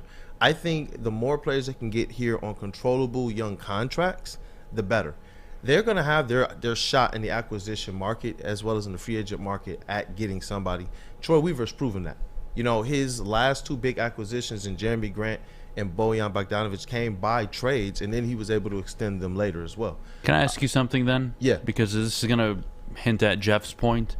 Jeff's a big Devin Booker fan. I like that. He reps the city any chance he gets. My guy. Kevin Durant is going to be in Phoenix next year. I don't think you can go out and get Devin Booker this year. But would you be interested in the idea that you do a sign and trade with Devin Booker next offseason and bring him to Detroit? And your cap casualties will probably be Bogdanovic, $30 million roughly. You probably have to give away 4 unprotected first-round picks. Bro, I don't care what it is. Like, look, if Cade, Ivy, Durant are protected, get Booker in here. My problem is the timeline doesn't add up. And I want to speak Devin Booker into existence. But had KD been a free agent this summer, I think you could have went and called Phoenix and said, I'll give you the number 1 pick. I'll give you 2 future unprotecteds. I'll give you 1 27 top 5 protected, or 28, whatever it is. I'll give you Bogdanovic for the salary cap swap. I'll give you any one of my young players outside of Cade and Ivy. Mm-hmm. Yeah. And go start your rebuild with Victor Wembanyama if you get the number 1 pick. That's the phone call I make. It's just not realistic, and I don't think it can happen. I don't think Devin Booker can ever come to Detroit. The timeline doesn't add up. The KD thing fucked it all up. What do you think? Yeah, it's tough, man. I'm hoping that our guy, Matt Ispia out there can make something work. Get something done there. We didn't think that Monty Williams was going to be fired after everything that had gone down, and I've seen crazier things happen. Players are going to have a little bit harder time, I understand, with the CBA at even forcing their ways into situations that they want by trade and things of that nature. So it's going to be difficult for the Pistons to make something work like this. You're right. It's a pipe dream. It's what I'm going to live now. Since, I really want it. It would be awesome. You'd have the best backcourt in the East day one. It's the most perfect situation. It's almost like just sitting there teasing Detroit, like we talked about earlier. Things like this just happened to Detroit, man. The perfect player to fit Detroit culture through and through, from Grand Rapids, things of that nature, was a huge Detroit Pistons fan. He does not hide it. Who's your primary pick and roll ball handler on this team? Would you give it to Cade or Ivy? Cade. Okay. Cade. Why did Chris Paul and Devin Booker work so well? Because they never got in the way of each other. Nope. Chris Paul would run the pick and roll way more effectively than Devin Booker. He could, but it's not really his forte. And Devin Booker's responsibilities were pass up any shot I have for an open player and get my buckets. Yeah. He'd have the same situation here in Detroit, if not even better. It's perfect, man.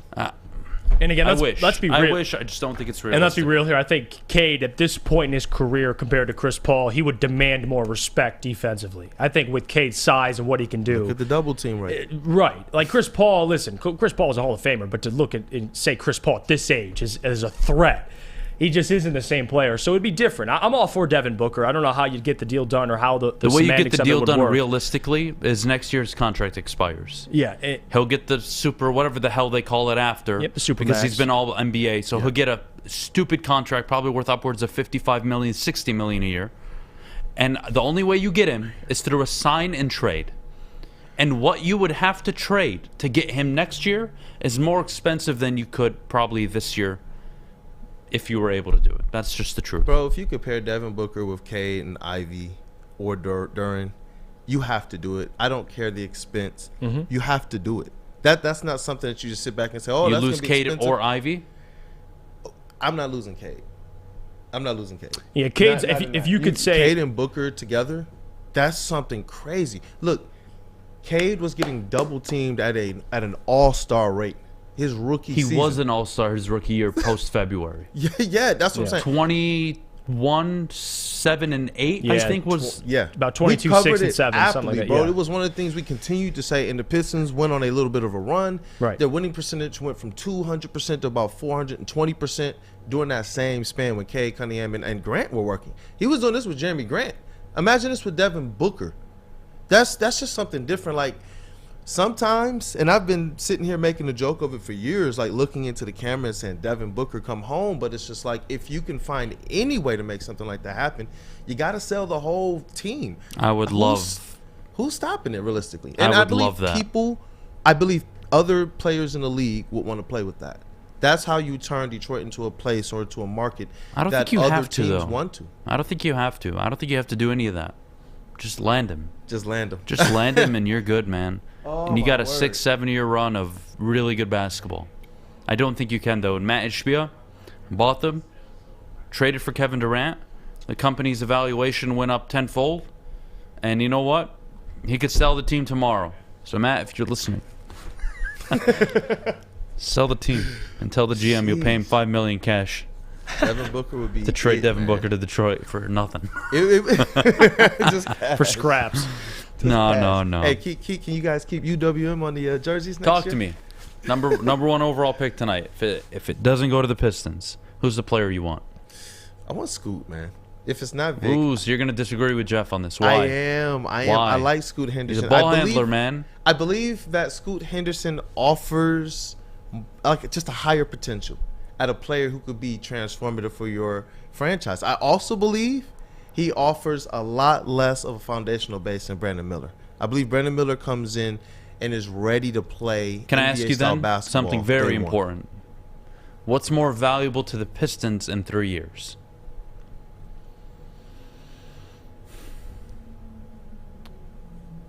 Michael Porter Jr., a version of him. It's a tough one because I don't want to give an all-star, but I kind of have to for this example. Or, God Damn it, I don't want to use Mitchell as an example. I'm trying to give you a guard example. Because you're going to say Scoot, he's going to say Brandon. If Brandon Miller is Michael Porter Jr. in 3 years, is that a very good pick? I mean, if he's more healthy. And what's Michael Porter to the Pistons? I'm not talking about health. I'm just the player. He can shoot. He can play defense. He can get to the basket relatively anytime he wants.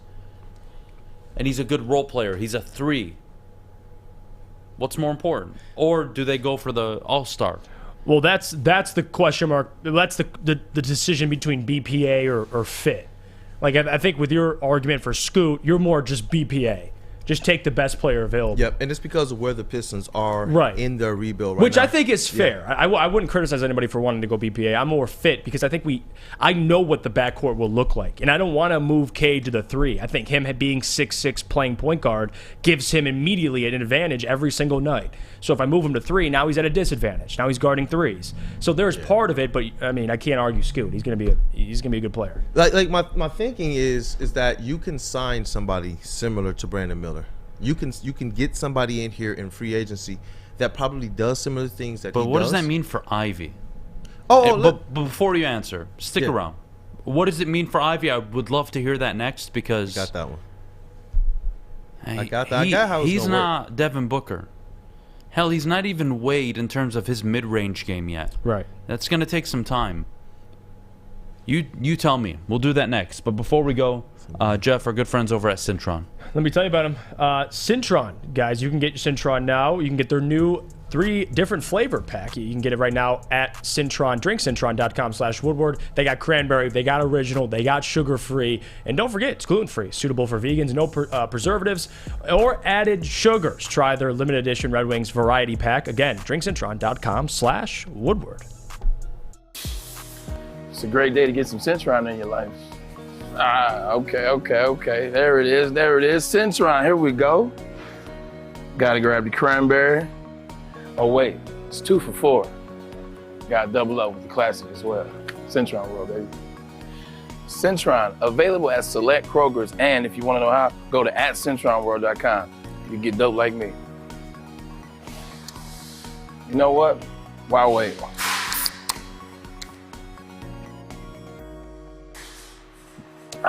Great taste, guaranteed.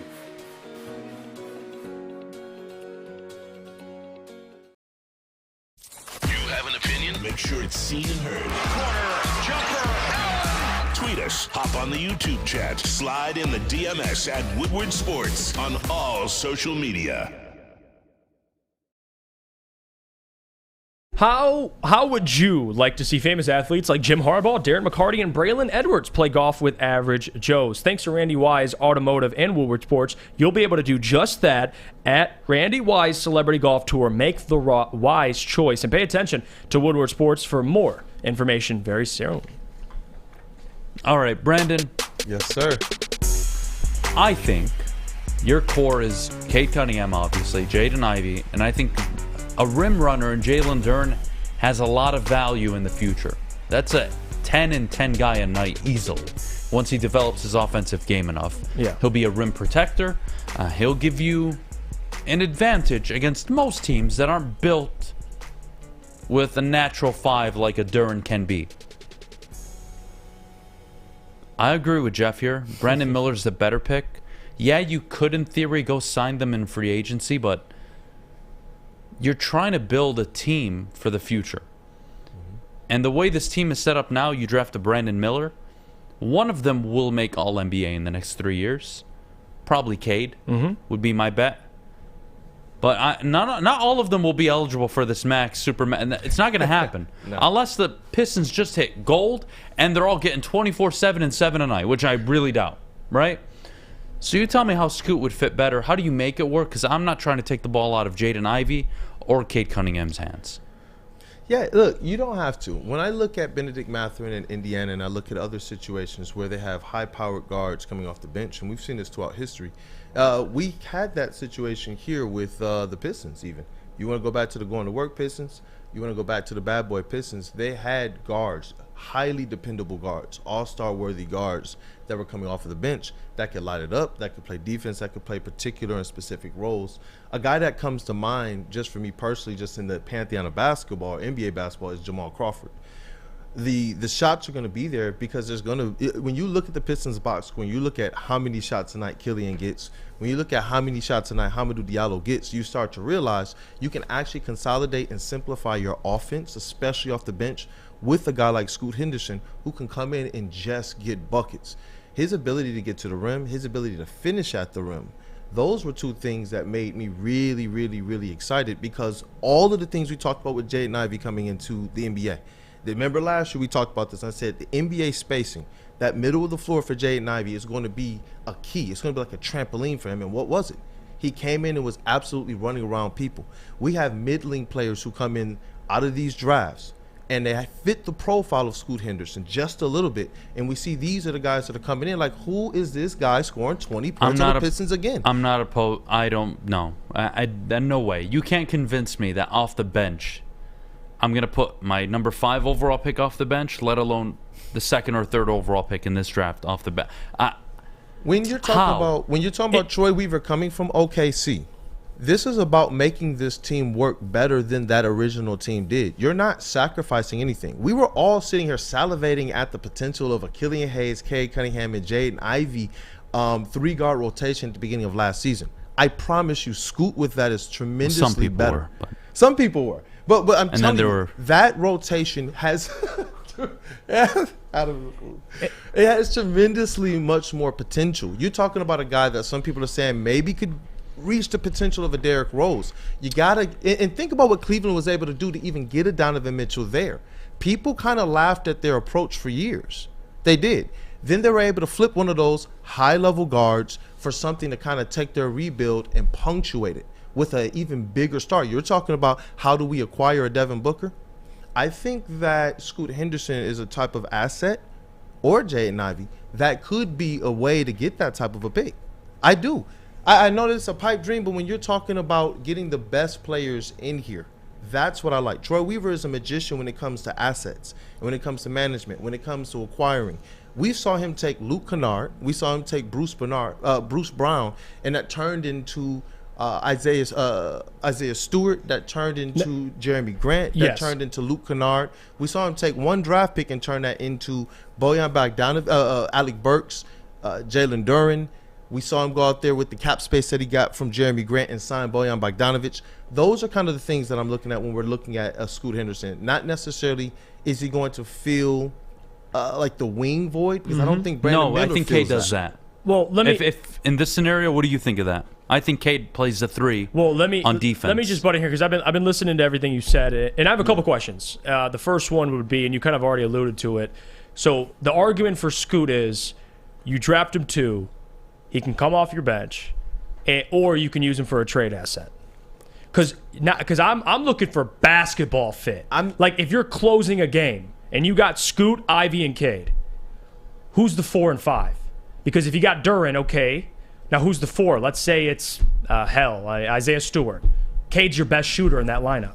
Like, you see where that's the problem if that that's I'm the team having? that they're rolling out there. I don't think that's the team because that's rolling out there. But again, okay, who they sign in free agency? The best forward, I think, in free agency, you'd argue, hell, it ain't that good. Cam Johnson is one of the hot commodities.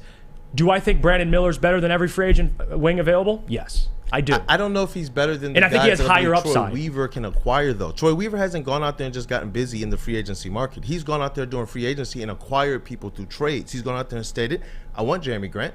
I'll go get Jeremy Grant. How did he get him? How did he get Bojan?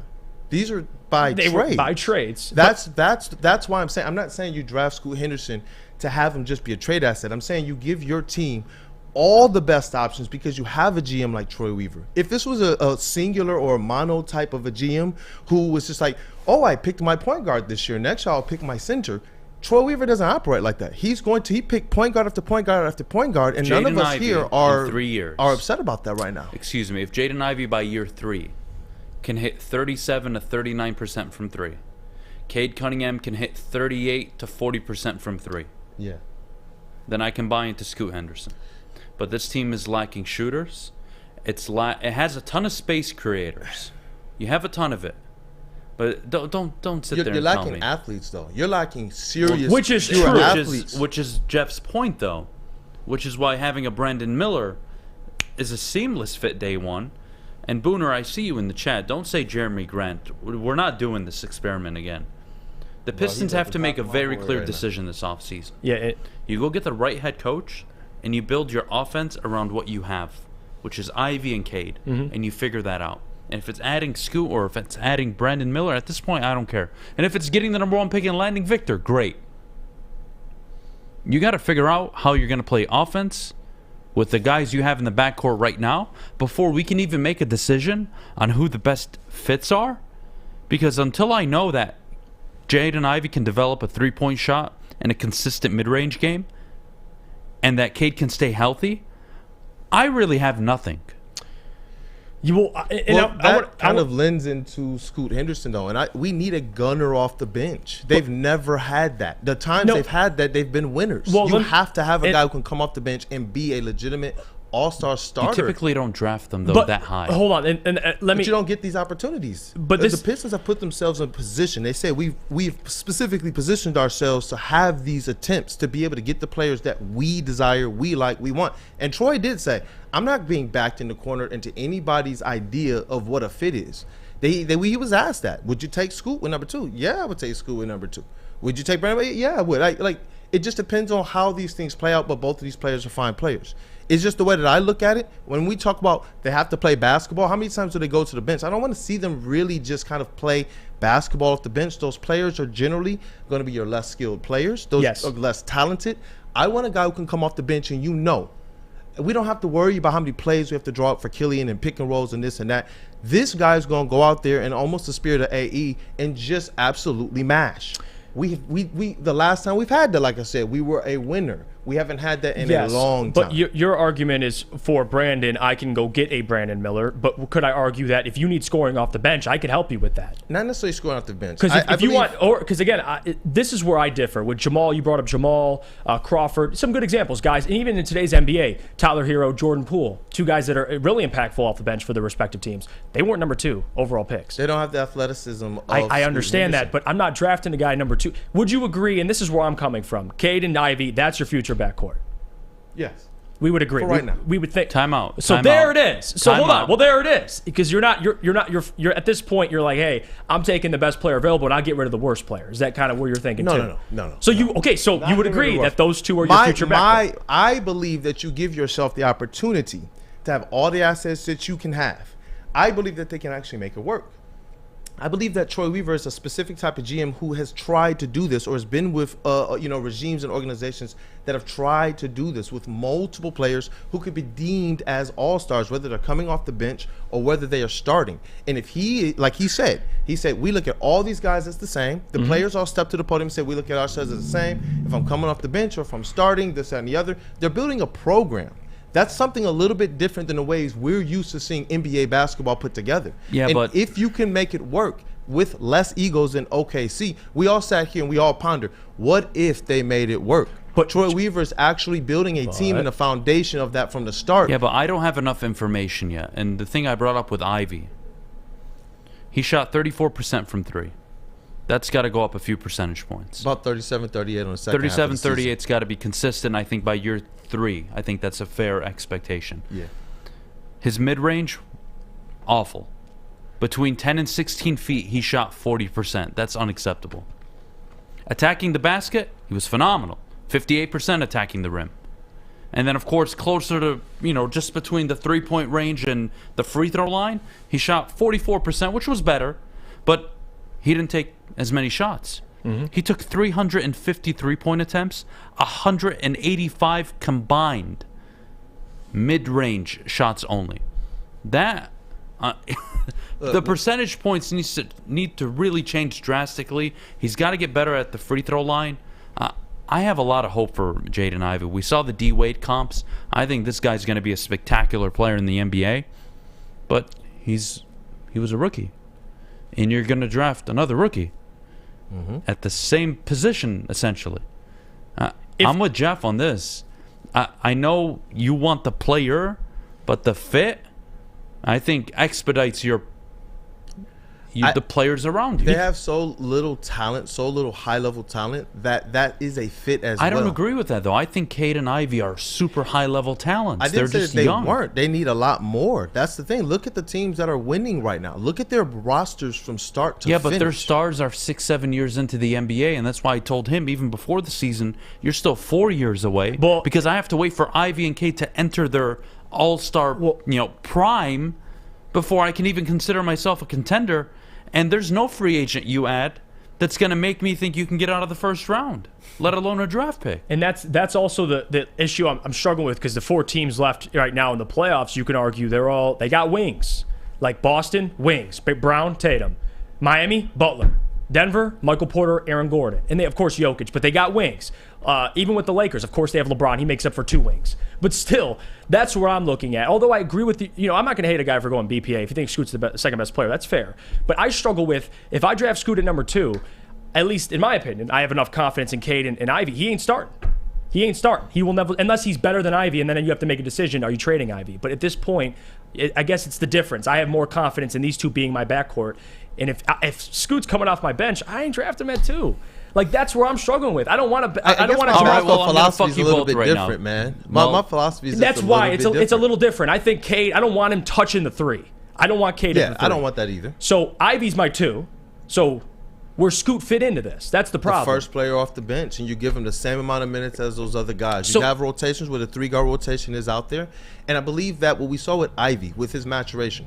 Second half of the season, you got to go back and check your numbers. He was much better down the stretch. Much better in the mid-range. Absolutely. Much better. Look at his numbers compared to Dwayne Wade. Pull up rookie Dwayne Wade's and all of his mid-range, 3-point, and at the rim numbers. If I remember correctly, I think by December, Ivy was sub 30% in the mid-range.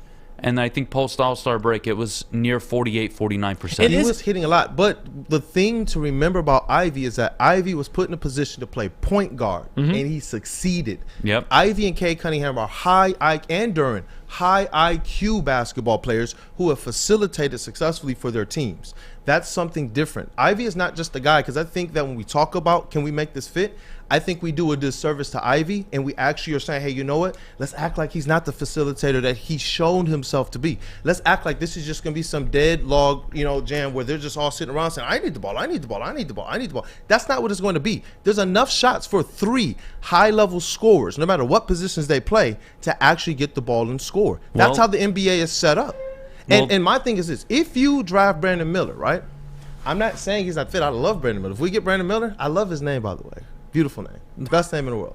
But listen, if we get Brandon Miller, I don't, just from the things that I'm hearing and the number 1 tools that Troy Weaver says he's attacking in free agency, Brandon Miller won't be the starter.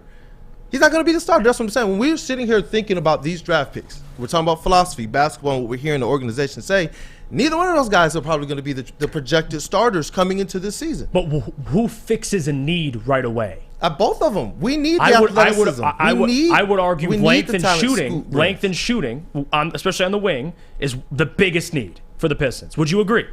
After if we sign somebody first, Don't then say no. the name. Don't say the name. I will kill you. Are you saying I will get out of my desk. I swear to God. And that's the problem I'm facing too, Brandon. And we'll talk about this later on the lottery show. I look at the free agency class. It's not all that. Ain't nothing there. That's what's the acquisition. Grant Williams and Jeremy Grant. That's what my life has come to. And I ain't walking. 4 years of this bullshit, and that's what I'm being sold. And Jeremy Grant, in my opinion, he ain't coming to Detroit. I mean, he's going back to Portland. He better not. That's a very. I don't think that's happening. So you look at Grant, Cam Johnson.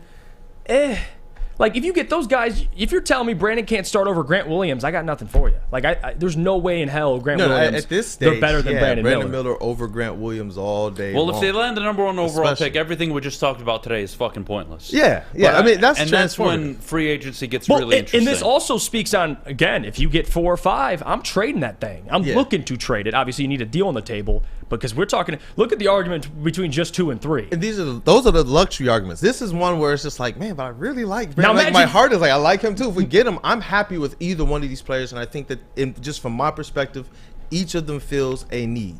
I don't think Troy Weaver's just going and saying, oh, well, I got Brandon Miller. No more 3-and-D players for me. I don't think that's how it's going to go. What if you fall to 4? Aggressively trade. What if you fall to 4? Trade that boy. And you trade it. and you call Memphis and you say, yo, we'll take the suspended guy for the 4th overall pick. Oh, my God. And then he comes here and he doesn't play a game. But, hey, you sold some jerseys, right? What do we think about that?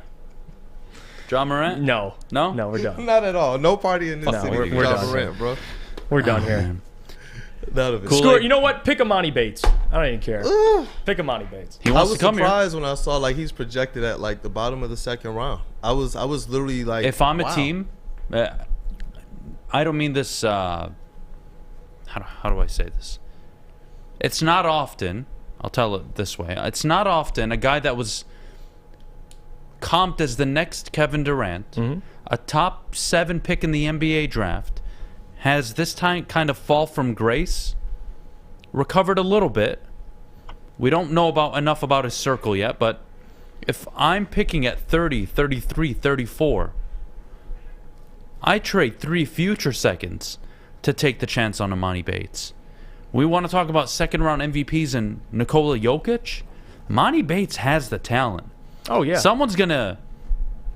I hope it's Detroit. I'll put it that way. I think Detroit would be a really good fit for him. But, man... I think he goes first round. Could you... Late first round. Has to. Yeah, Somebody, there's no way. There's no way you're passing on that talent. There's no way. He has to be.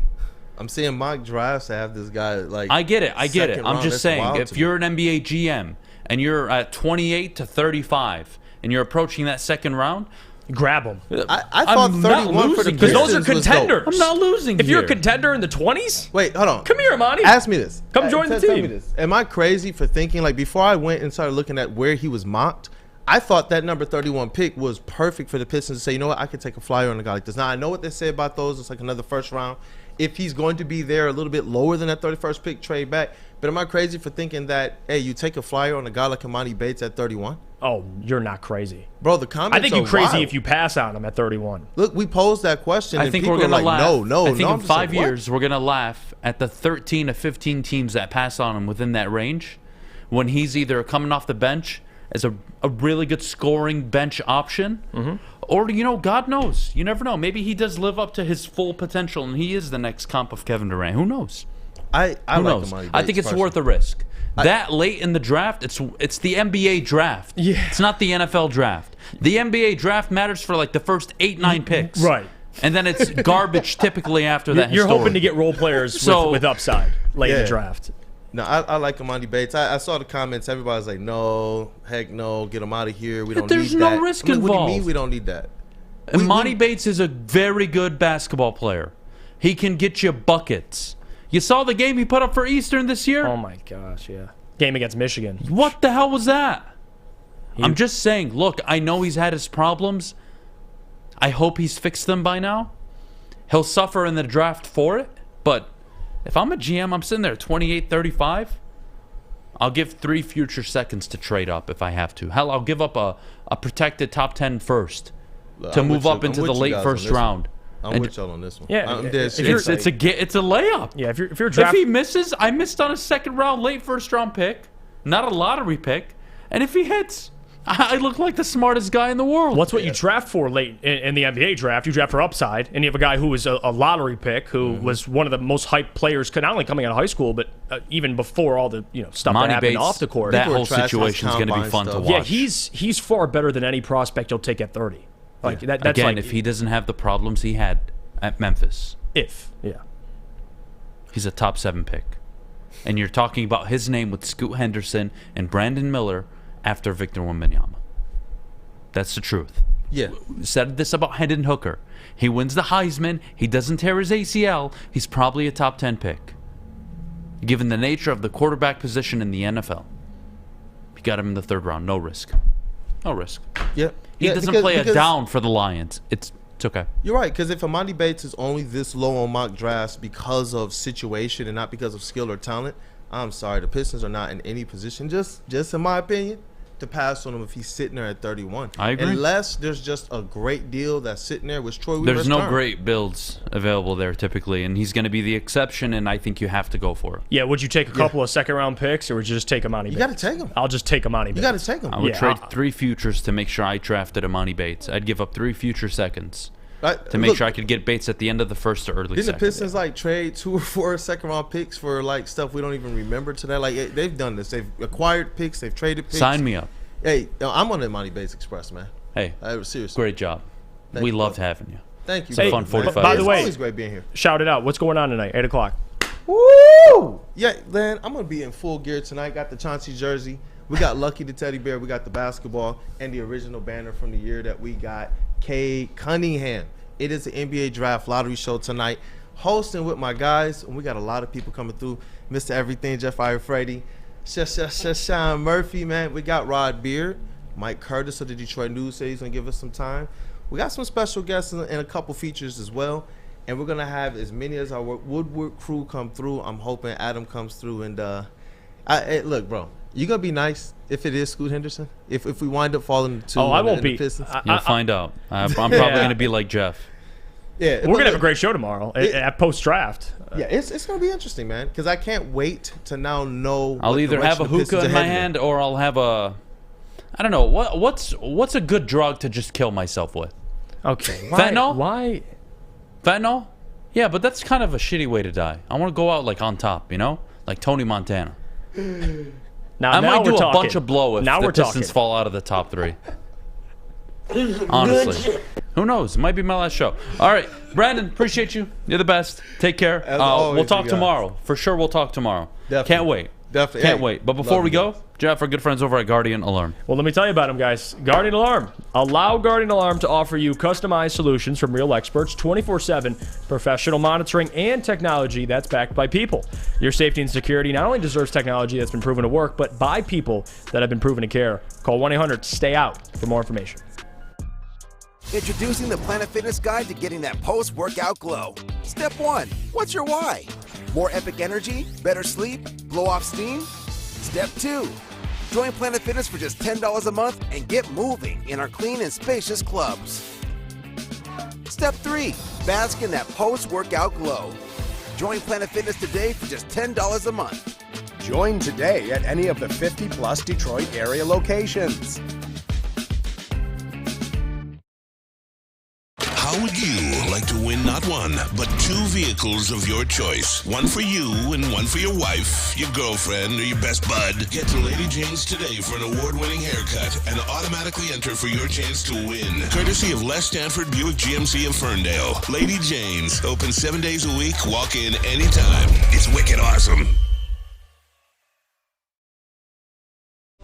Since the dawn of moving people, Chevrolet has led the way. The world of transportation is changing. At Feldman Chevrolet, we are leading the charge forward. With every electric vehicle, every mile traveled, one Feldman at a time. The company that puts more Chevys on Michigan roads is now the #1 name for Chevy electric vehicles. We are the network for Detroit by Detroiters. Welcome to the Woodward Sports Network.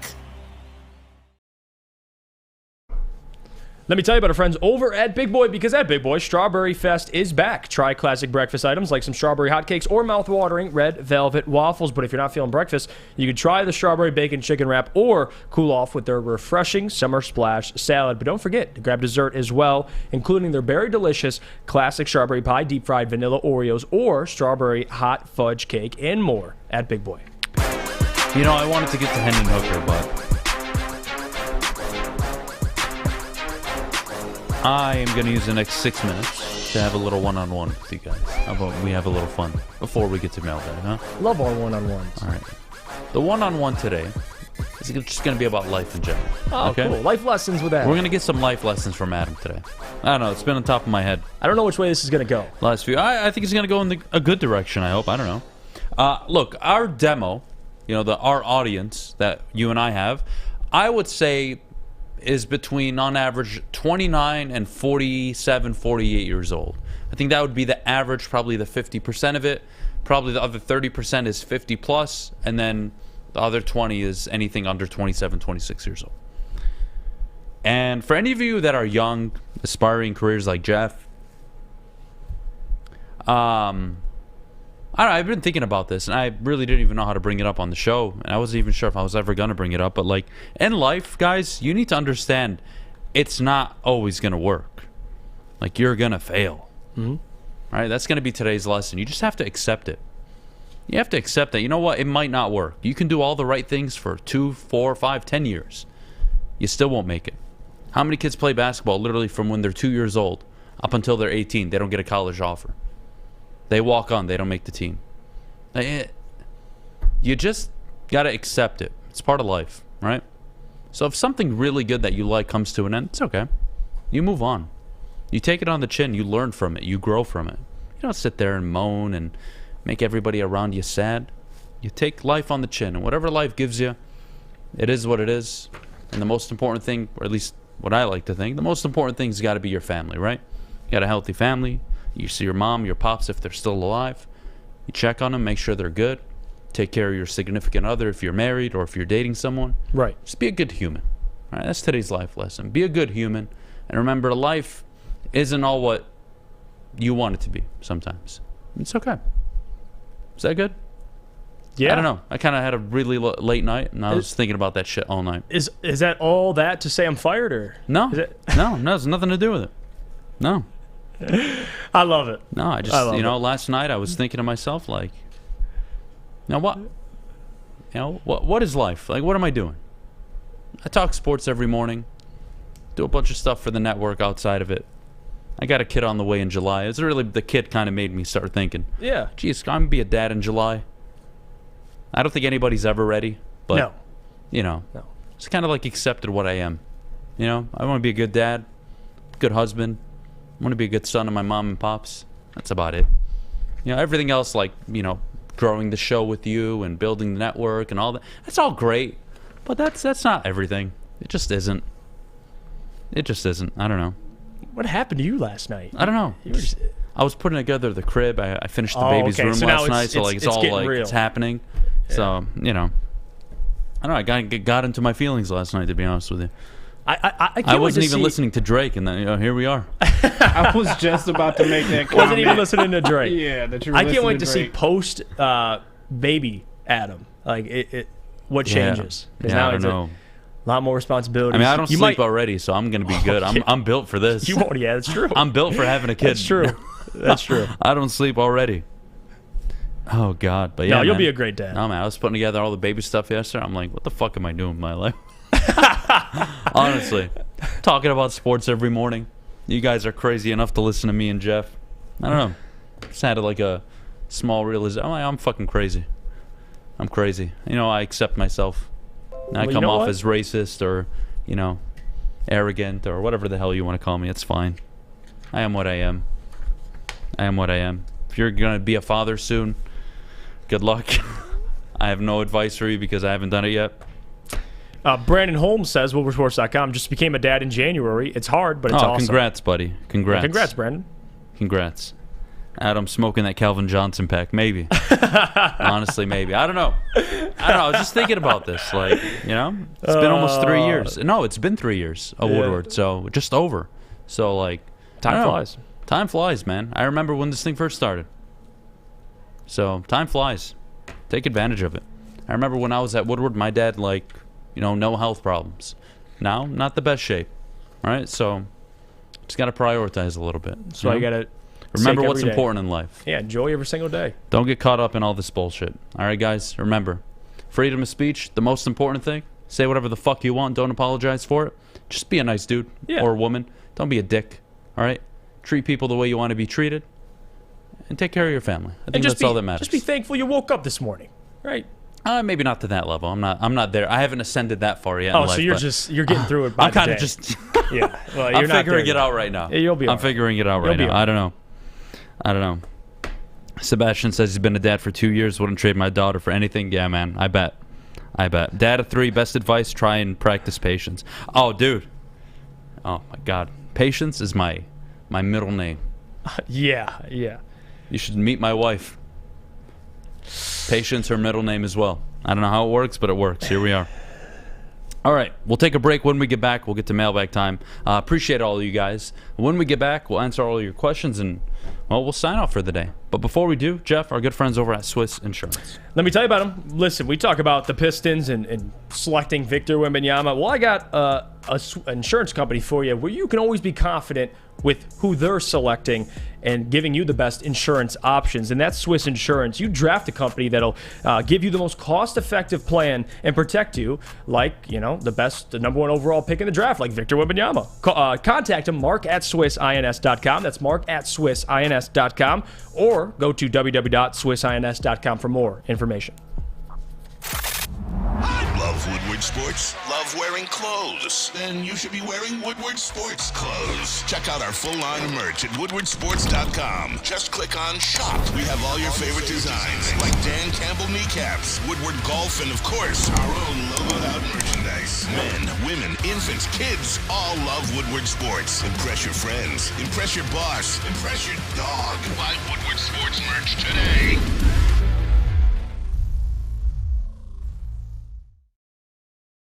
By now you know me, Christina Gennari, as the obvious choice in real estate. And you know my website, soldchristina.com, as your number one resource for buying or selling your home. Myself, along with my amazing staff, pride ourselves on making your home buying and selling experience a relaxing and easy one. Come see why we are the obvious choice. Christina Gennari at soldchristina.com, the obvious choice in real estate. The only sports network in Detroit that starts with a W. Because we win. Woodward Sports, Detroit's winning sports network. All right, it's mailbag time. We're back here on the Morning Woodward Show, live, woodwardsports.com. Mailbag, we'll start with Alex Lee. Adam and Jeff, would you rather have a boy or a girl? First kid. Oh, well, I'm having a boy, and I really wanted to have a boy, so, win for me. Yeah, give me Jeff, if you were to have an opinion on this. Raising a kid in this society as it is already stressful. Give me a boy. At least at that point, I'll... have a little more understanding. Give me the 3 podcasts you're going to start letting him listen to at 3 years old.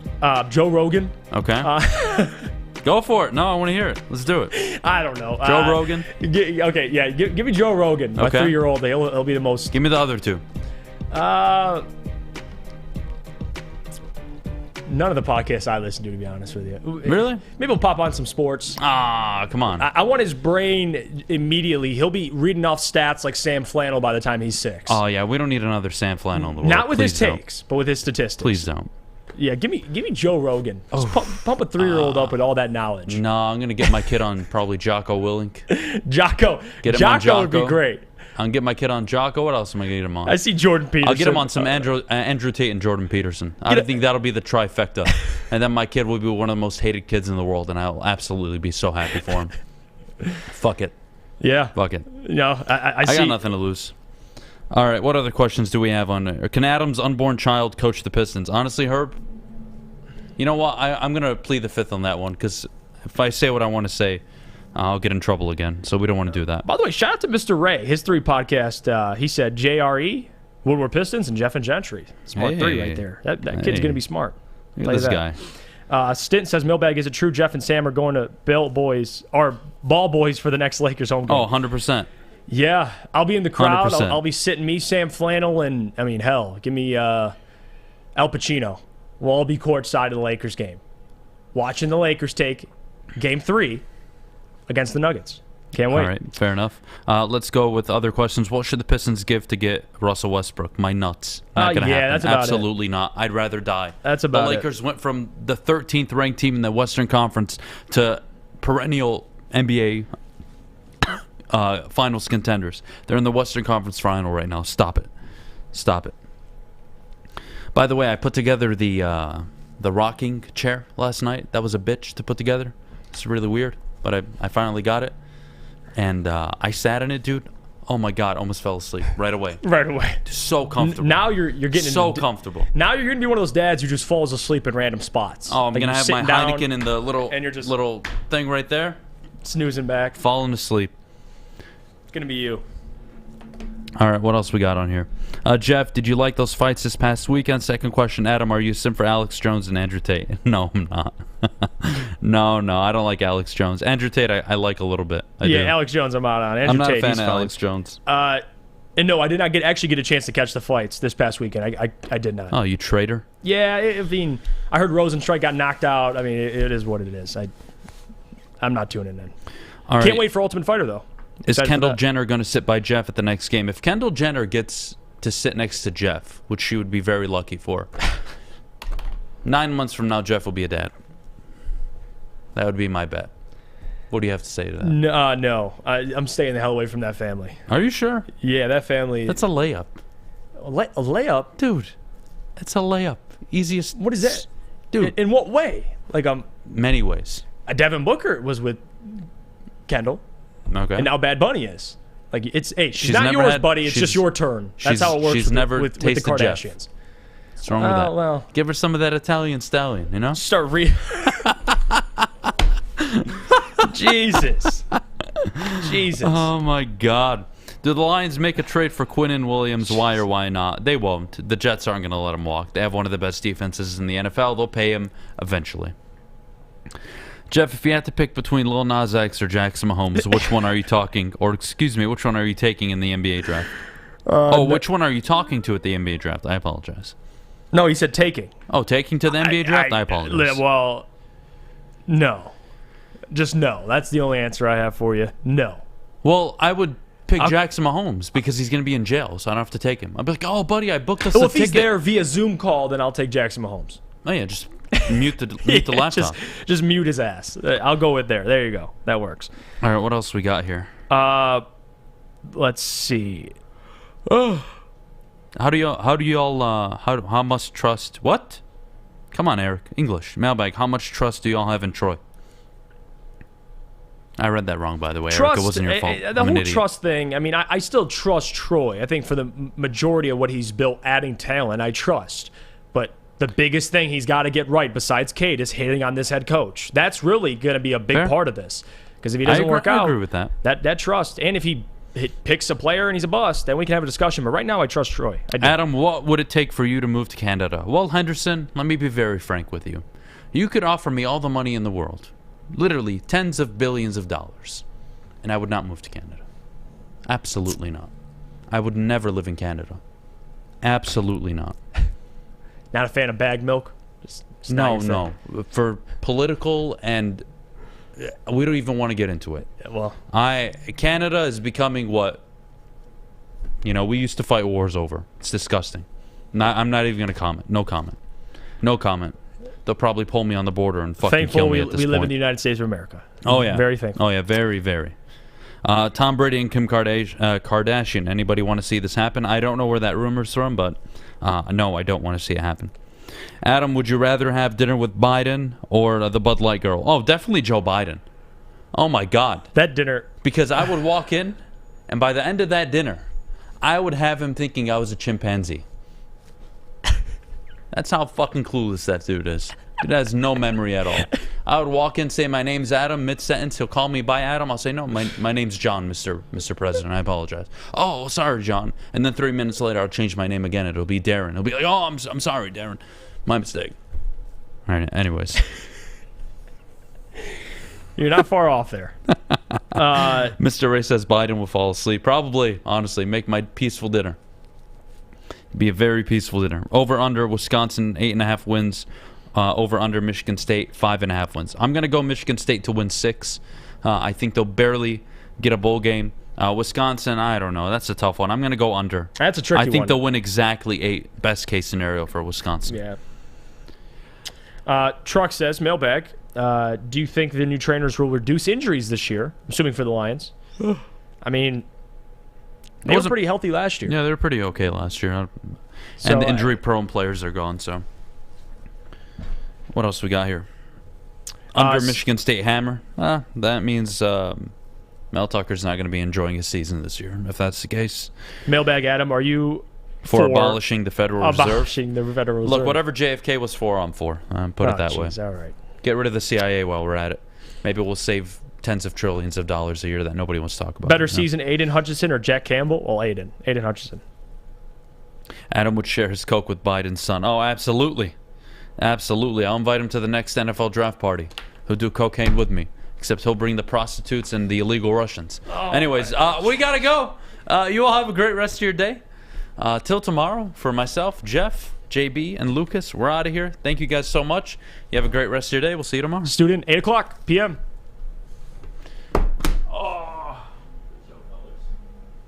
Thank you, my good sir.